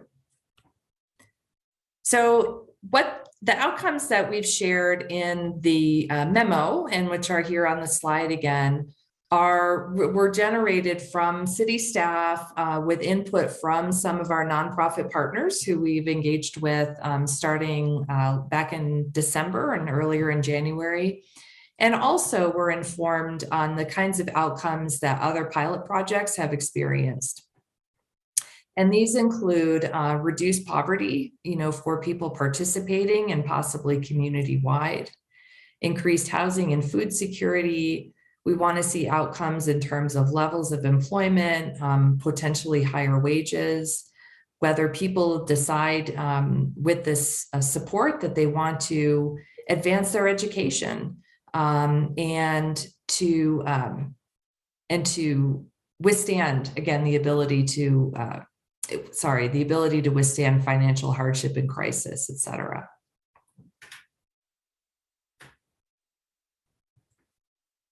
So next question is, what criteria might Council suggest regarding the project structure and partnerships? And for here, it's a fairly detailed slide, so I'll actually just click through. And again, the details are in the memo. The reason why we want to present this information or get Council's input on this criteria is because we're not coming as city staff saying exactly how we think this project should be. We're not coming to you saying, here's the target population, we've already determined the amount, the duration of the payments. We feel as though that really, those require input from our community members who really understand these challenges and opportunities. And so what we are presenting is this set of criteria which we think should be held forward as we design a project, whatever those detailed decisions might be. And maybe some of these would seem obvious, but just wanting to call out and kind of better articulate what our approach is. So that includes applying any findings from our own city equity assessments and instruments. Council is well familiar with our racial equity plan, our racial equity instrument, and our rapid response assessment. We want to follow realistic timelines and milestones rather than go too fast or take too much time when we have the information we need. We want to be able to utilize things like a cash transfer system that's already been proven in other places to be efficient and effective. And as I mentioned earlier, structure this in such a way that we're really limiting, if not avoiding, any financial impacts as a result of a cash transfer. To that point, some pilot projects actually set up what they call a no harm fund, so that if a community member who participates ends up having an adverse situation, like, they've been told they kind of make too much money to be eligible for a benefit they've been relying on. Is there a little bit of a safety net to provide them with some assistance if that happens? We want to be sure we're really making use of a robust data collection. And lastly, really include some planning for project sustainability. And I'll touch on this a little bit later when we talk about timeline. The nature of a pilot is that you don't know what the results are, but you want to know how it's going before you decide whether to advance in some other way. But we definitely, there again, want to plan for sustainability, assuming that it may be successful. So those are the criteria. And again, as Councilmember Joseph said, we'll hold discussion until the end on these as well. The third question that we've posed is, what suggestions does council have on the proposed approach to community engagement? And for this, we're fortunate, of course, that we already have an engagement strategic framework, which staff believe will work very well for this guaranteed income pilot. And we've already received, as I mentioned earlier, some positive feedback so far from nonprofit partners who we've engaged with, and it's been overwhelmingly positive. We have believed that if we can set up a community task force to help make some recommendations and provide input, then we don't have to know right at the onset, that staff don't have to know exactly what it would look like. And rather, we will use this engagement strategic framework for our next steps. And our engagement staff have been involved in the pilot project, Guaranteed Income Pilot Project city staff team, as I mentioned earlier, and we're really recommending that we look at this consult level of community engagement as the one most appropriate for this pilot project. And that's a level at where we're really obtaining public feedback on public analysis and alternatives and decisions. And the promise to the public that's associated with this engagement level is that we will keep the public informed, listen to and acknowledge concerns and aspirations, and share feedback on how public input influence the decision. And so we believe, again, looking at some of the examples from other cities and how they have put task force like this to good use, that this is going to be an effective way for us to move forward.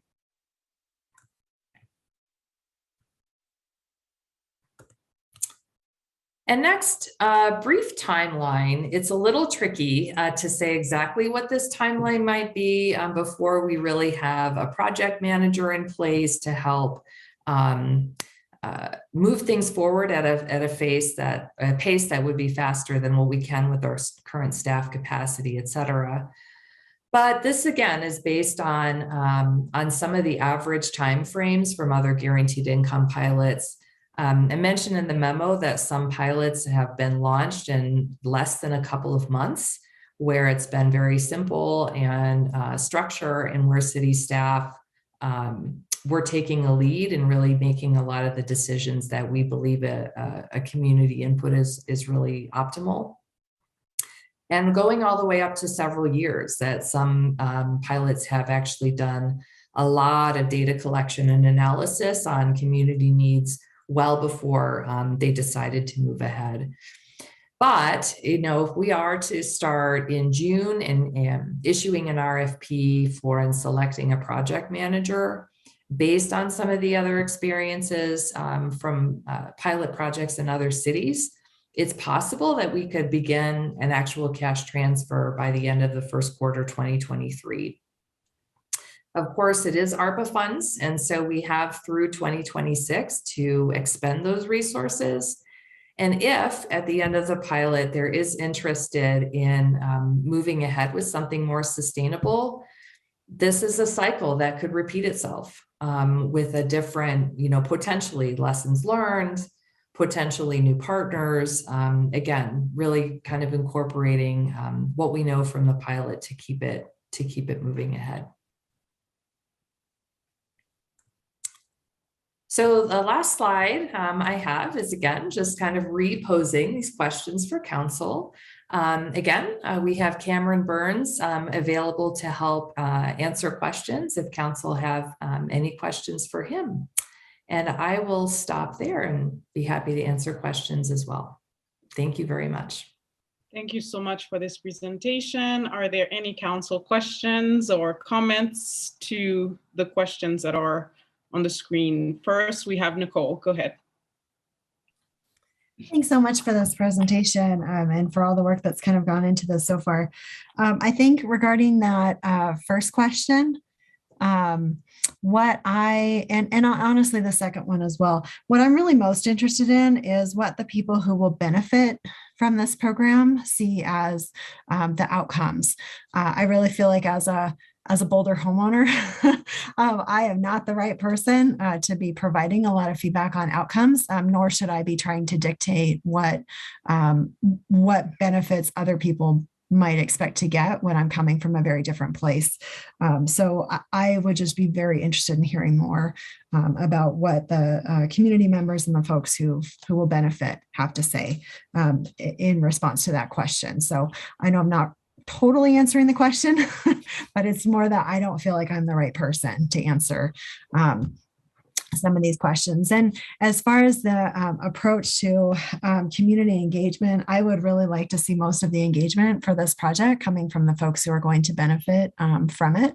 I think, Elizabeth, some of the things that you were mentioning in your comments really got at the point that sometimes those of us who are not experiencing poverty have some different opinions about why folks may be experiencing poverty. And so it really just feels to me like it's a place where we want to lean pretty heavily on the community to know what they need. And then the other thing that I have around the engagement process is whether it's going to include some sort of marketing or advertising to potential applicants to this program, right? So can we also use it as a way to spread the word about this program so that we can get the most people participating as we can. And that's all. Thank you. Thank you for that, Nicole. Mark? I must have been under a misapprehension. I thought that when we approved funds to study this program, that we're actually going to study it before implementing it. And it seems like we have assumed the conclusion here. Let's start with a premise that none of this money is going to be used for any purpose other than social services. So it's not a question of paving the roads with this money. It's a question of what gives us the best return on a $3 million investment. Page 3 of the memo states that there's been an exponential increase for financial and rental assistance, food assistance, and healthcare access. Is there any analysis as to why we are better off using this money in this fashion as opposed to giving it to HHS and saying, increase your programs for those purposes, help more people?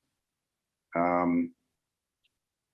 we doing that at all? Or are we simply assuming that this is the only way to go? Well, I would just say that we're not in HHS planning on pulling back on our other investments, either directly that we provide through our department or through the kinds of investments we provide to other nonprofits. And that this is really a way to add to the services that we already have to really try to kind of help push families or individuals over a limit, over a barrier that they still have not been able to achieve. But that's not really my question. My question is, if we're going to spend $3 million, is this the best way to spend it? And what's the basis for assuming that it's the best way to spend it, as opposed to putting another $1 million into a rental assistance or another $1 million into food assistance? Sure. Which would help more people. If you do the math here, this program is going to help 459 people, or 229 people, 458 people, or 229 if we run it over 2 years. And my question is, if your individual number 460, are your needs any less? And what happens if 700 people qualify under whatever terms of qualification we establish. They get nothing. So my question is, how is this the best way of proceeding? And why is there no analysis to tell us that why this is? Sure. It's the bad thing. I just want to, there are a lot of possibilities. Please tell me why this is the best outcome of all. Well, I think what we've seen from other existing pilots is that this kind of cash transfer program is transformational for people who participate. And the purpose of running a pilot is so that we can see whether or not it really is. And the fact that we in Boulder, if we do move ahead, right? So this funds were the initial 250,000 were to begin design for implementation. And we'll come back later on this year with a request for tranche 3 for the remainder of the 3 million that staff are suggesting be allocated to this project. And that's been where the success is. Some of the stories and the experiences that are coming from people who have participated and benefited from a cash transfer guaranteed income project are that the value add is quite significant. And the statistics I mentioned earlier from Stockton, there are other details coming out from other pilots in place. Boulder's not first in this. We would be probably among the 30th, perhaps, by the time we launch, assuming for the moment that we do. And so there are a lot of research and details from all the other pilots that are pointing toward this kind of project to be truly transformational. Is that going to be included in your report, or again, are we just assuming the conclusion? I think staff are looking at the results that have come from other pilots, and we don't know with certainty how it's going to work in Boulder, but the other pilots give us a pretty good indication of the kind of positive change that can result from this kind of project. Okay, so we're assuming the conclusion. Okay, thank you. Thank you, Mark. Aaron, you're next. So Elizabeth, thank you so much for this. I really appreciate the detailed work you did. The research shines through in the presentation and your approach to it. I had thought that we'd be like evaluating criteria for selecting people and such like that, but I think you're absolutely on target with let's reach out to the community to get guidance on those kinds of things. And I thought Nicole was right on target when she said that, hey, we're not the experts here on what would be the most helpful in a poverty reduction program like this. Talk to the people who are experiencing it.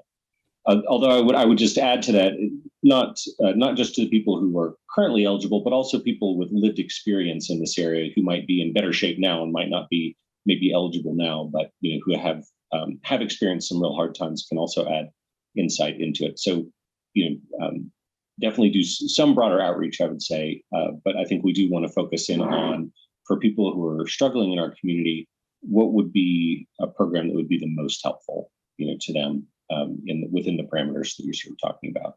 But I think you're right on target. I don't have any major suggestions to offer about different ways to do it. So thanks for your work. I'm looking forward to coming back to it, and proud to be the public face of the mayors for guaranteed income, and however I can be helpful in that role, just please do let me know. And Cam, good to have you here tonight, and I look forward to interacting more as we move forward.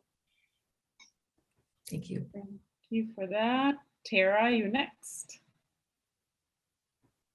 Next, okay. I want to say that the first time you talked about it, Elizabeth, I can't say I was incredibly excited, but after I have studied this, and the packet was excellent, and it really just showed it to me in a different light, I got way more excited about it. I think especially the increased level of employment and higher wages, the academic advancement, and the ability to withstand financial hardship and crisis really stood out to me. So within that, I do have some questions.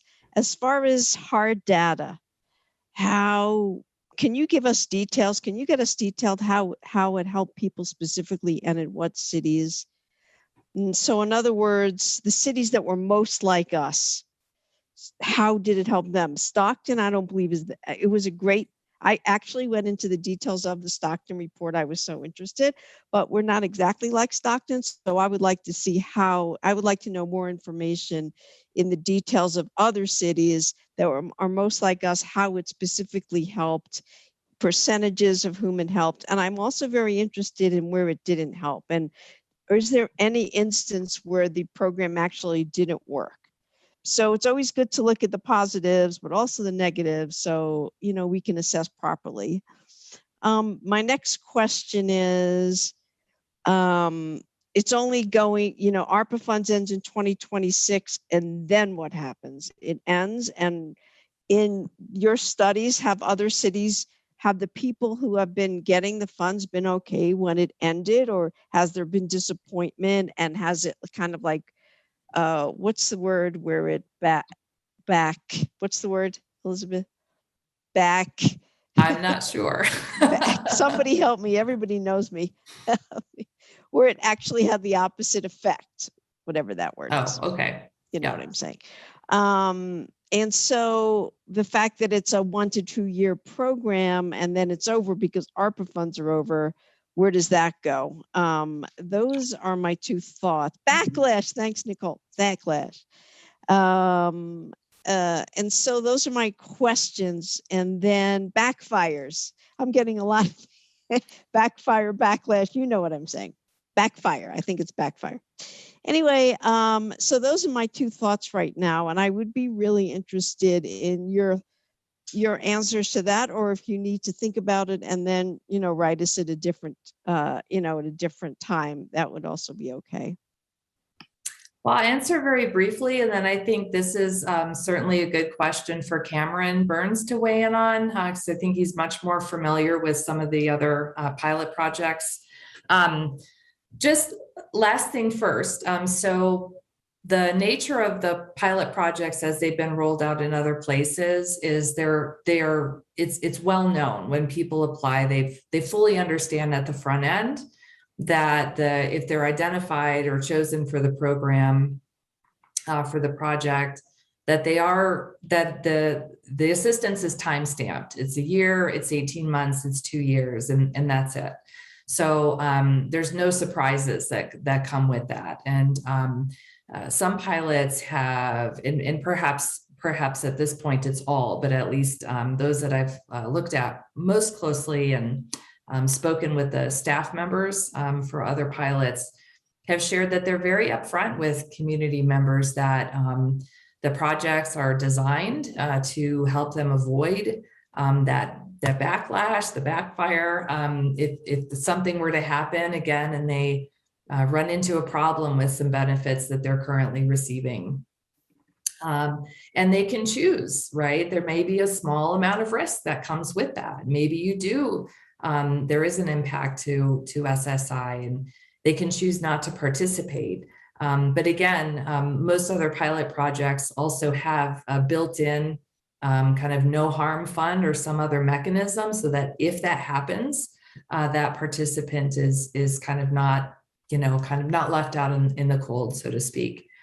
Some of the feedback that we've had just in terms of the duration of the project, in terms of sustainability, one of our local nonprofit leaders said, understanding that, it's a pilot project, it's not forever. We don't know, exactly what's to come in terms of sustainability long-term for something like this.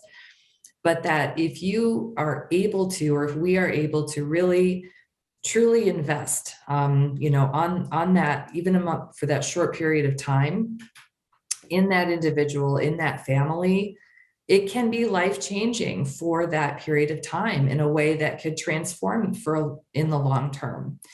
Some of the examples from Stockton, for example, are that community members receiving the benefit couldn't even take any time off from work to explore what other jobs might be available to them.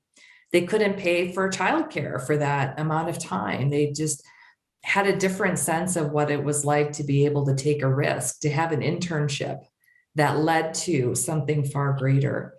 And it's not that those kinds of opportunities can't possibly come from other places. They do. However, the kind of security they had, knowing that there was this payment that was coming month after month after month for a period of time, provided more of that confidence and inspired them to be able to goal set in a different way. And again, like those are the experiences of people as they have reported who participated in the pilot in Stockton and other places. So that I thought that was interesting, right? Because I have had some of these same questions and concerns as well. We all do. You know, why would you start something if you don't know it's going to succeed or be able to continue? And part of it is that is the nature of a pilot in all of them as they're rolling out. And having heard some from community members that even that could be really, really transformational, I thought was very inspiring. But I'm going to ask Cameron if he would mind weighing in, and he probably has some other specific examples to share from pilots other than Stockton. And there are other communities that are more similar to Boulder, like Cambridge, for example, comes to mind. But Cameron, would you mind weighing in? Yes, and I think to reiterate what you had mentioned of, Stockton's preliminary results, the first year findings were released last year. All of our studies that are under the umbrella of Mayors for Guaranteed Income go forward in evaluating through a randomized control trial that is approved by an institutional review board. And so it's a short way of saying all of those findings in Cambridge, other cities that look and feel like Boulder, those have not been released yet and are another year plus out. However, again, we are pushing forward the national learning agenda. We imagine largely that the findings that we experienced in Stockton will look fairly similar in other cities. The anecdotes that are coming out of Cambridge, again, in their storytelling cohort are, a young lady was able to take time out of her job to take a test to get certified as a phlebotomist. Failed the first time. That test takes a good amount of time. You got to take public transportation. Failed the first time. Had to go back the next month, do it again, and passed.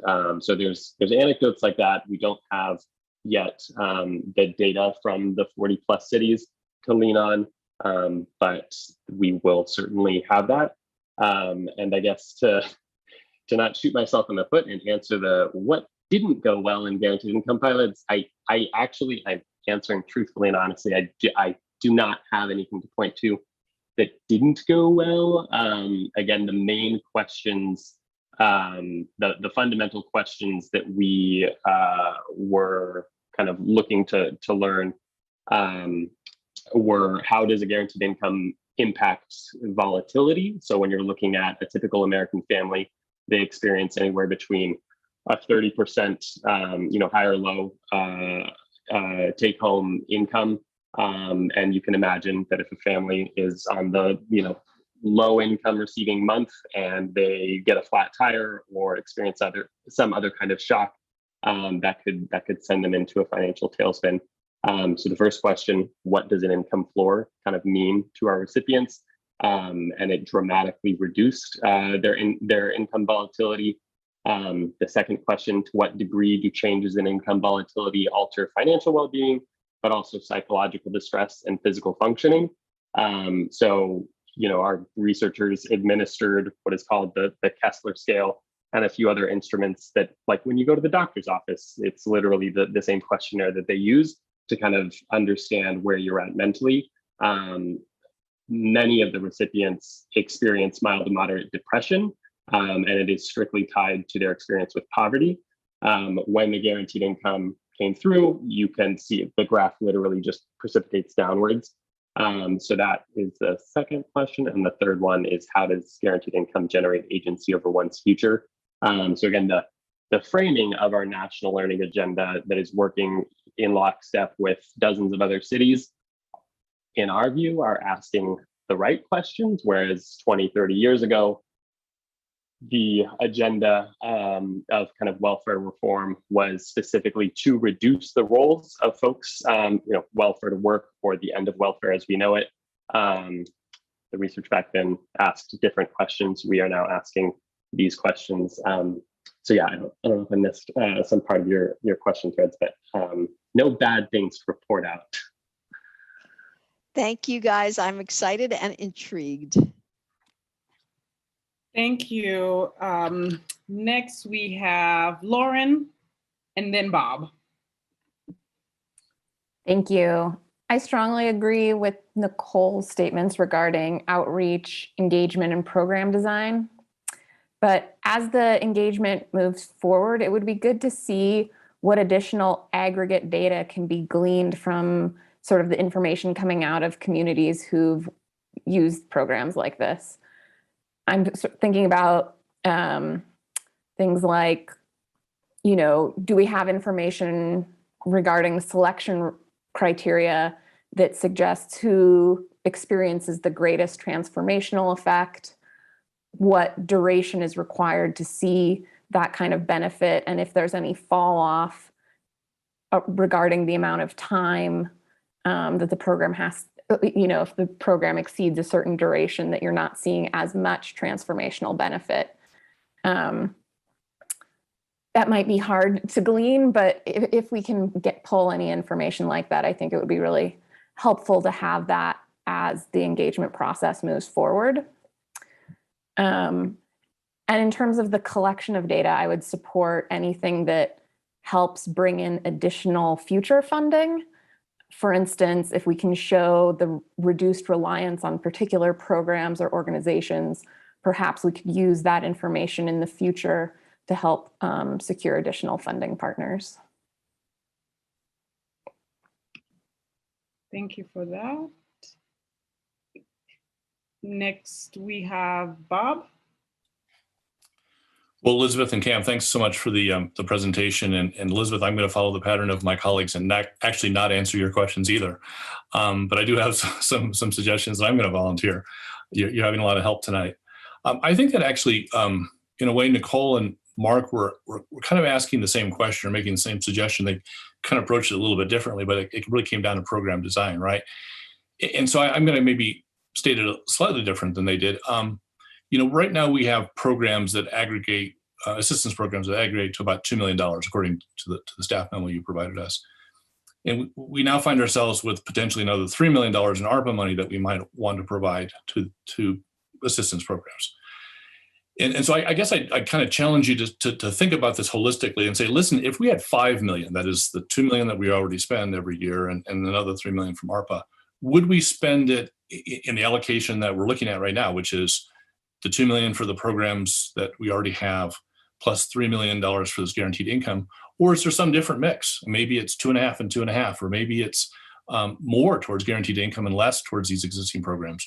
Or maybe, as Mark suggested, maybe it's more for the existing programs. I don't know what the answer is, but I guess I'd encourage you, as you investigate this, to look at this holistically, not just to say, all right, these programs are what they are, and we have to leave them alone. We can't increase or decrease them. And the only thing we can do with the $3 million is guaranteed income. Now, I realize that ARPA has some strings attached, and you may have some constraints on your flexibility, but I encourage you, as you think about this over the next couple of months, to look at this in partnership with the other programs. It may turn out that the answer is keep the $2 million in programs and have this $3 million go to guaranteed income. That may be the right answer, but as Mark suggested, maybe we shouldn't presume that going in. That's just, I think, what's being suggested here on program design. The second thing, completely unrelated, is I would urge you to consider a name other than guaranteed income. I noticed on the slide you had with all the various logos and whatnot from various cities that looked like about half the cities didn't call it guaranteed income. And I know that it's a term of art, and there's an organization that calls itself, guaranteed income, so on and so forth. I thought it was kind of interesting that Stockton referred to it as the SEEDS program. And the reason I'd like to steer us away from guaranteed income is twofold. One is I worry a little bit about expectation setting. I realize you did a great job of saying that we're going to set people's expectations about this is a pilot and it's going to have a beginning and it might have an end. And it's not necessarily guaranteed and it's not necessarily income. But I worry a little bit about setting people's beneficiaries' expectations. And so my guess is we could probably come up with a name, a descriptor that maybe lowers those expectations a little bit. On the other side of the coin, there are undoubtedly people in the community, some have already written to us, who equate this incorrectly with universal basic income, which of course is a different concept. But that unfortunately triggers some people. And I think if we use the term guaranteed income, that could cause some community backlash that is unintended and confusion. So I'm just going to leave you with a suggestion that maybe we can put on our thinking caps and come up with a term that is a little bit different than guaranteed income. That's all I have. Thank you. Bob. I believe our next speaker is Matt. Matt, you're next. Thanks, Junie. And Elizabeth and Cam, I really appreciate the work on this. I mean, this is what a pilot should be. It's well studied up front, and we have a good sense of where we want to go and some guardrails of what this program will look like and some criteria in which we want to evaluate success. So I just in general love the process in which we've arrived at wanting to institute this pilot. I can't add much more than my colleagues. I just want to say this is great. And what I saw in the memo, it really didn't lead to really a lot of extra questions. And what Nicole and some of my other colleagues have brought up are some of the similar questions I would have asked as well. So I just want to say great job. And I think we're headed in a really good direction on this. So thank you so much. Thank you, Matt. Nicole, you're on. Thank you. Just one follow-up that I forgot to ask earlier, which is around outcome measures. One of the things that I think is especially valuable in pilot programs is thinking about kind of leading indicators so that we don't get to the end of the project to find out whether it worked or not, but what are those things? So I think it would just be something wonderful for the community group to be thinking about those kind of indicators we're seeing along the way, as well as whatever the sort of final outcomes of success are. And I just wanted to clarify, I'm not sure that Mark and I were quite saying the same thing because, I really believe the data coming out of the other cities that are talking about how transformative this money is and how it's categorically different from providing rental assistance or food assistance or something like that. It's really, there does seem to be something that is different from those other programs. And maybe this is kind of what we were all getting at, was that it would be interesting to see how it's different from those types of assistance programs, the outcomes that we're seeing. But in my mind, this is just really about empowering people to make their own decisions as to what it is that they need and how they can best meet those needs with the available funds. And that's just, it's different, right? It's not quite the same thing. And I think this is the scientist in me. It is kind of curious, what is the nature of that difference, right? What is it that this is giving it to people that leads to some of these outcomes that seem different from these other programs? Thank you, Nicole. Lauren? And just in terms of criteria or information that we might collect, one of the things that popped into my mind also was that I would be interested in knowing is how kind of the overhead compared to the outcomes of this program relates to some of the other assistance programs that we offer. Because I think that is, in my mind, that's also, we're giving people choice, but it's also, there's not as many moving parts for the city to administer. And I see that as being, an interesting part of what we learn about this as well. Thank you, Lauren. Is there any other comments, questions coming from council? No, nothing else. I want to make a comment and then I can just overall a quick summary based on everything that I heard.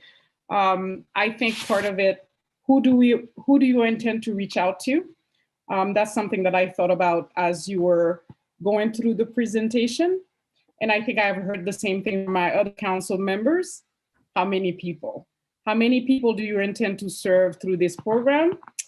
And then I think, again, another echo is Boulder is pretty wealthy, which is our community.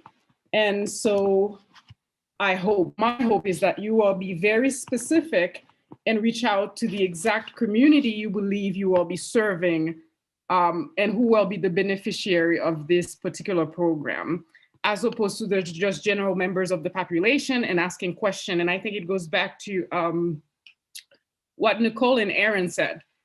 As council members, we are different, we fall under a different demographic. Hopefully you're not just reaching out to, you know, the usual suspects, but you all go into these communities and trying to find them.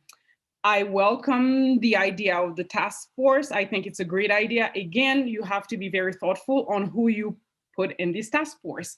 Hopefully it's part of the community who you will be serving. So what I hear, I think just a minute ago, so now I can just summarize a little bit of what I heard. I think multiple council members said the same thing, but in different ways. You need to look at the overhead versus outcome. So what that really means to me is that, is it gonna be more costly to put this program together?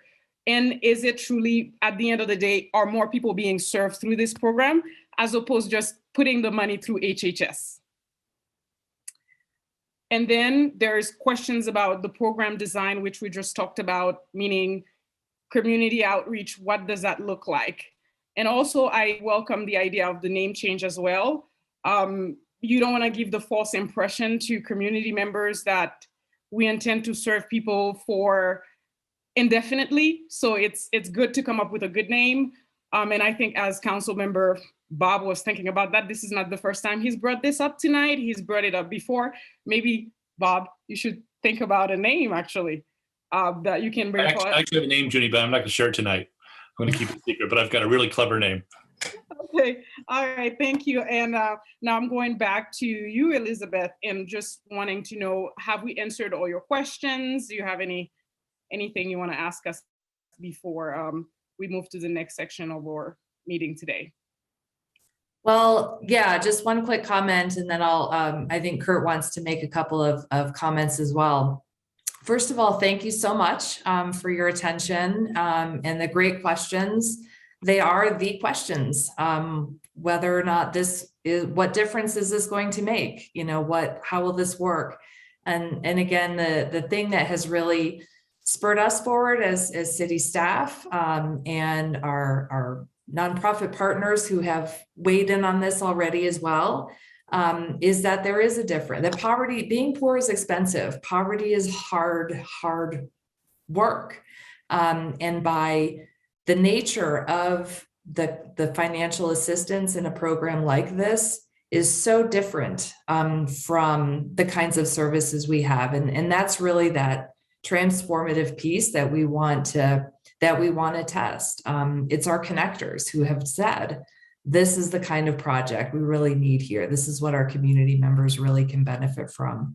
So that's what has kind of spurred us forward and inspired us. We're going to be really pleased to be in a large national learning cohort through Mayorsburg Guaranteed Income and others. So we'll be in very good company with a wide range of communities, including some that look a lot like Boulder and have our same struggles. So with that, thank you so much for the input. It's all been very helpful. We will take that back and be happy to report again moving forward. Thank you. Thank you. Go ahead, Kurt. Yeah.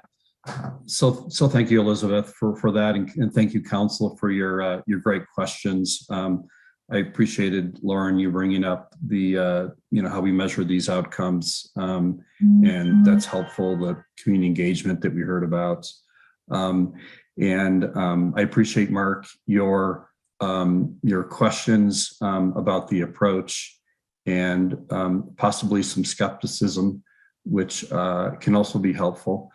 But I also wanted to make an observation that I made again about a year ago about a lot of the individuals and households in our community that are served through many of the nonprofit organizations that we help support. And I know you help support as well personally. And you mentioned some of them, Mark, and others. You know, there's rent support, housing supports, food, healthcare, dentistry, all sorts of things. And what's challenging about being low income is for each one of those programs have to continually prove that you're that you're poor. And it takes a lot of time, it takes paperwork, it takes effort that we don't have to go through to experience those benefits which they're trying to get just to make things, just to get by for that month. And about just over a year ago at the beginning of 2021, I put a challenge out to HHS to see how we could start addressing that as well, and looking at every single program and how we could reduce the barriers to assisting people. And that whole process of all the paperwork you need to continually create to prove you're the right person for that benefit. And I think this guaranteed income, or the new name that we'll give it, is really meant to take a different approach, and one where we don't decide how people need to be assisted and make decisions for people. And I appreciate how Nicole kind of completed that idea at the end as well. And creating an opportunity for people to, as was mentioned through the presentation, really pick up the pieces when pieces fall apart in a particular month, and make real advances and goals over a period of a year or two when they didn't have that opportunity before. And as we listen to the individuals in our community that need this assistance, as you've asked us to do, I think we're going to hear more of that. So I'm hoping that this program can be a different way of engaging with our community, and then being successful to strive, which is where we started this conversation at the beginning. So thank you very much. And this has been a great study session for us, for Elizabeth and the whole team that's working on this. And thank you, Junie, for guiding that conversation. Thank you very much, Kurt and Elizabeth, for the presentation. It was very thoughtful. And I did see another staff member on the presentation. Sorry if I don't remember your name, but thank you for your contribution as well. Now, next stop is an update of Boulder Museum of Contemporary Arts Community Culture and Safety Tax Matching Grant Agreement. So this is a 30 minutes presentation, and I know we all are very outgoing and friendly and love to talk. So hopefully we'll be done by 10:30. That sounds good, Junie. And I will turn it straight over to Joel Wagner to kick us off. Good evening, Council. Joel Wagner, Tax and Special Projects Manager. I have only a couple slides, but I do know that a couple of our partners from BOMOCA have been patiently waiting as well. So I'll go through this as quickly as possible to open up to Council's questions. As this is loading, as Councilmember Joseph mentioned, we're here with an update and some questions for Council on the Boulder Museum of Contemporary Arts. I'm going to refer to them as BOMOCA because at this late hour, I can't get that out every single time without stumbling on it. So BOMOCA came to staff with a request to utilize the funds that they received through the 2017 Community Culture Safety Tax renewal for a new location in North Boulder. And we can go to the next slide, please. So just for a little bit of background, during the council conversations, staff recommended $400,000 for the facility that BOMOCA is currently in for electrical and lighting repairs, brick repairs, and catering kitchen upgrades. This was primarily based on the fact that the East Bookend planning process was still underway, and the outcome of that planning process was unknown. During council conversations, council recommended $1 million matching grant for BOMOCA for phase 1 renovations. And we'll just go to the next slide, please. Which resulted in ballot language that included approximately $1 million for the BOMOCA museum renovation. Upon receiving the request from BOMOCA, staff touched base with our city attorney's office And we determined that because of the language that was in the ballot, that wasn't a decision that staff could make. So it was more of a policy decision for council. So we're coming back to you today. So I think we can move just to the questions. So the first question for council tonight is, should staff come back with prepared motion to allow BMOCA to utilize the 2017 CCS funds for a new facility in North Boulder?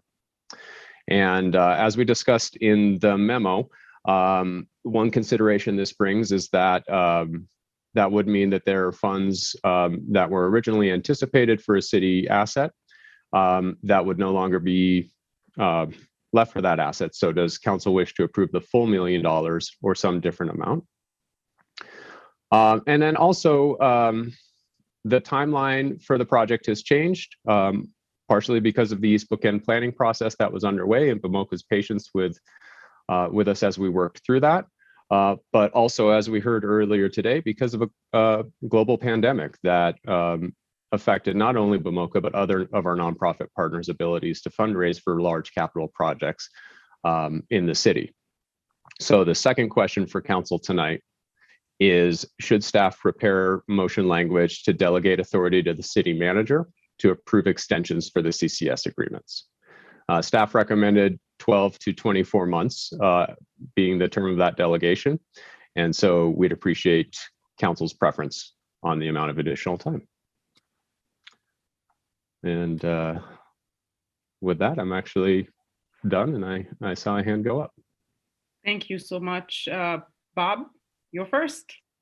Thanks, Joel. That's great. I'll answer your questions in reverse order. Actually, your second question, I have a question on your first question. On your second question, yes, I think we should do an extension.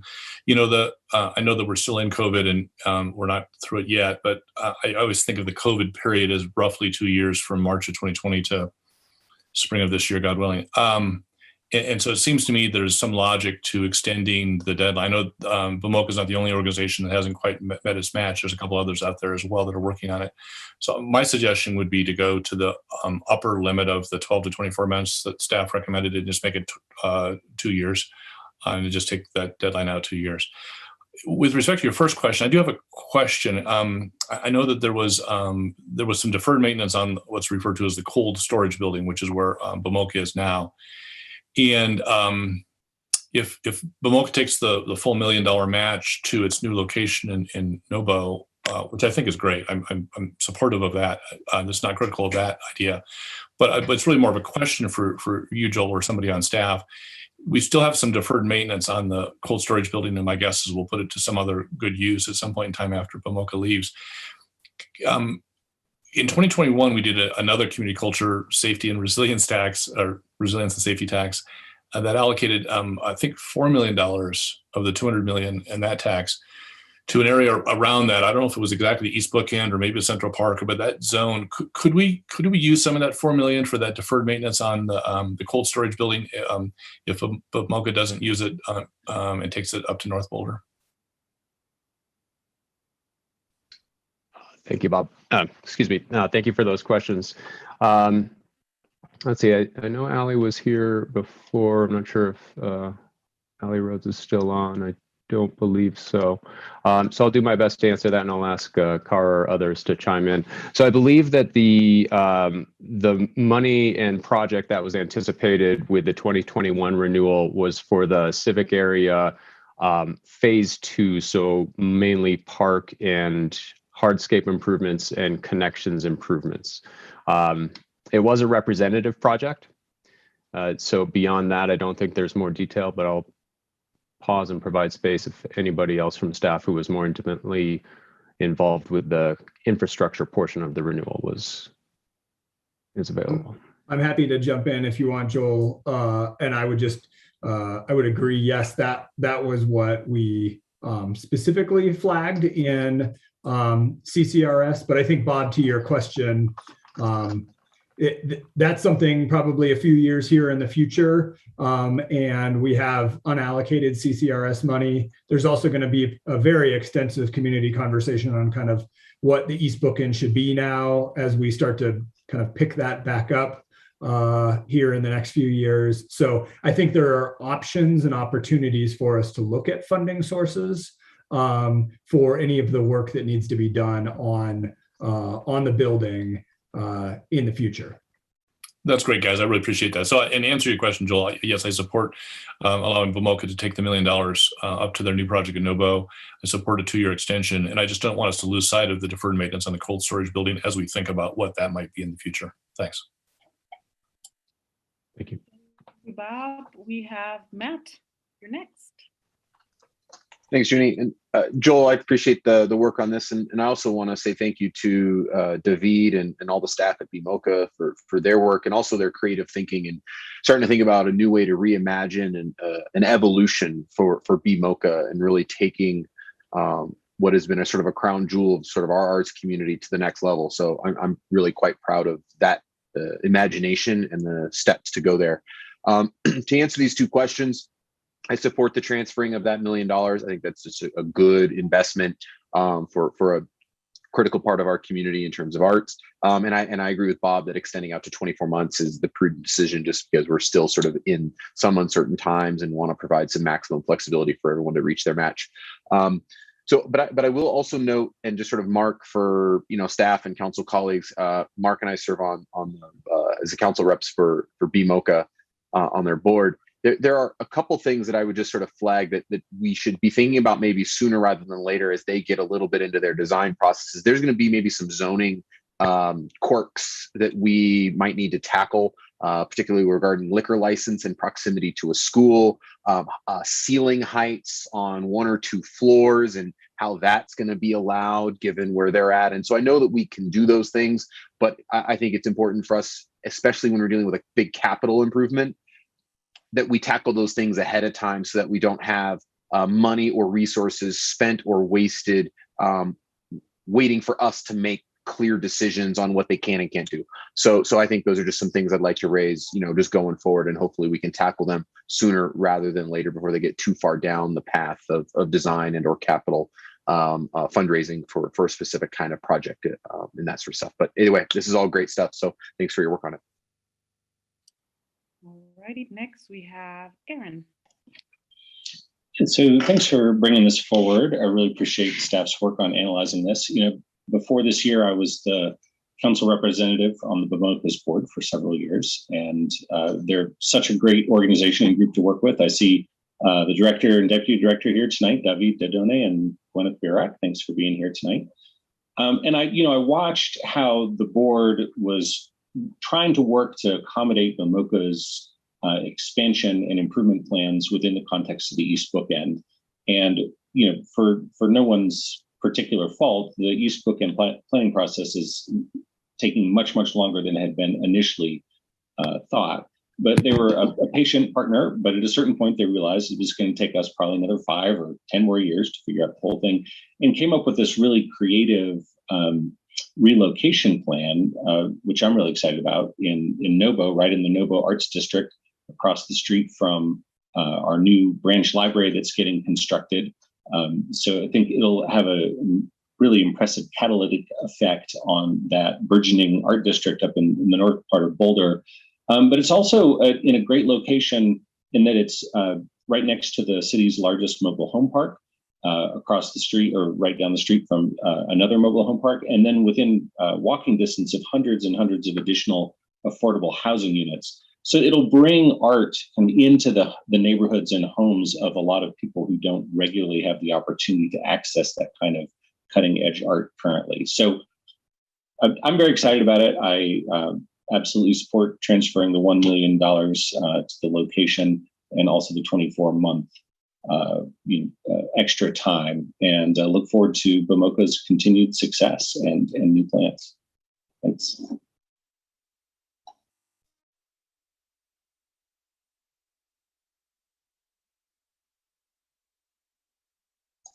Ginny, you're muted. Thank you. Mark, you're on. Junie, you can't be muted. You're the boss.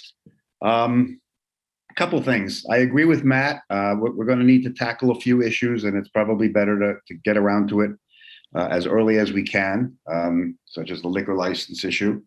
And you know those art lovers are pretty dangerous when they get loaded. I am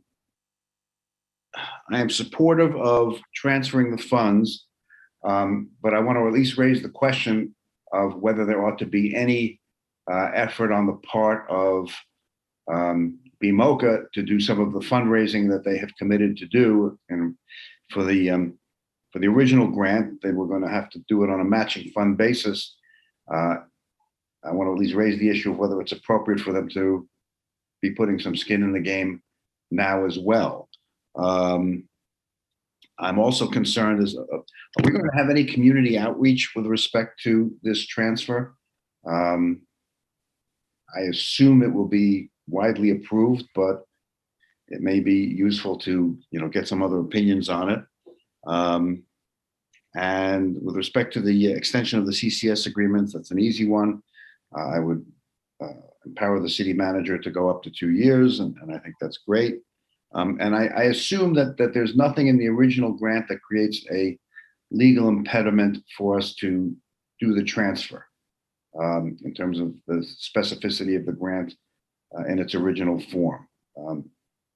Teresa, can you confirm that there's no issue there? Good evening, Council. Teresa Taylor Tate, City Attorney. It's my understanding that our office did analyze this and that the restriction really is about receiving council approval at this time. So I wasn't made aware of anything in the agreement that would bear on this. I do understand the matching requirement to still be applicable, though. Okay. Perhaps we should ask our representatives from BMOCA whether that's something that they would be prepared to live with.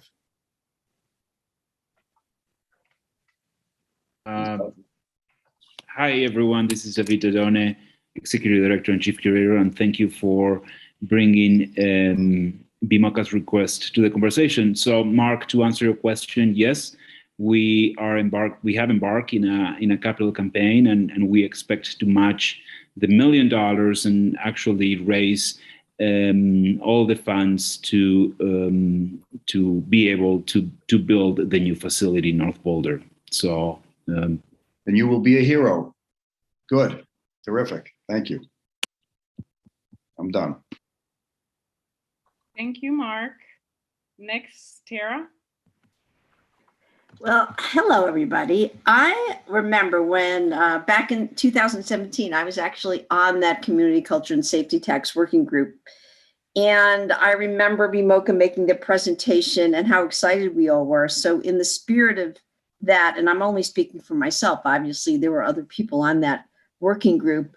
In the spirit of that 2017 working group, from my standpoint, I agree that they should be able to move to North Boulder and transfer those funds. And so I'm really excited about that.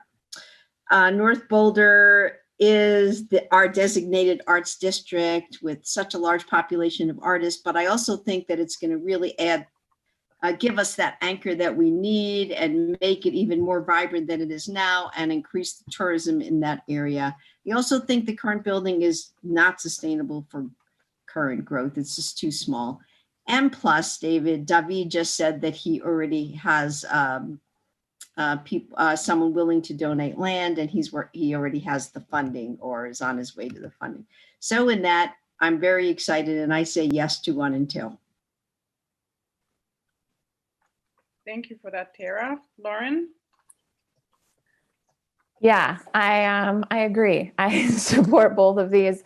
I think, in terms of the question of the language on the ballot, I think that the community probably intended to support BMOCA rather than like the renovation of a city-owned building. So I think that that all of this sounds like it's in line with what the community intended, and I fully support it. Thanks.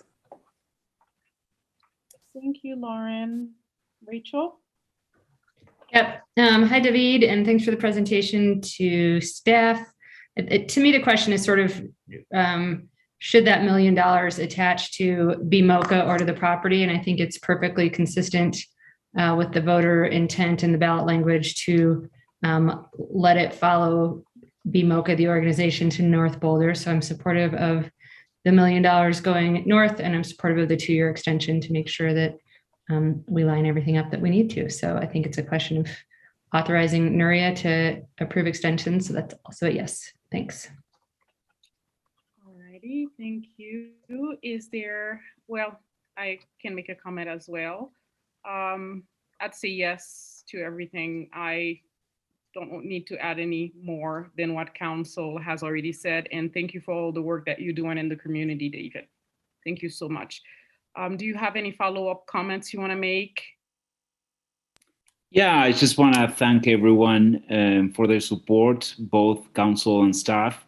And we are excited about the next 50 years. Just as a reminder, BMOCA is celebrating 50 years in 2022. And you know, we want to envision with the community what the next 50 years for BMOCA look like.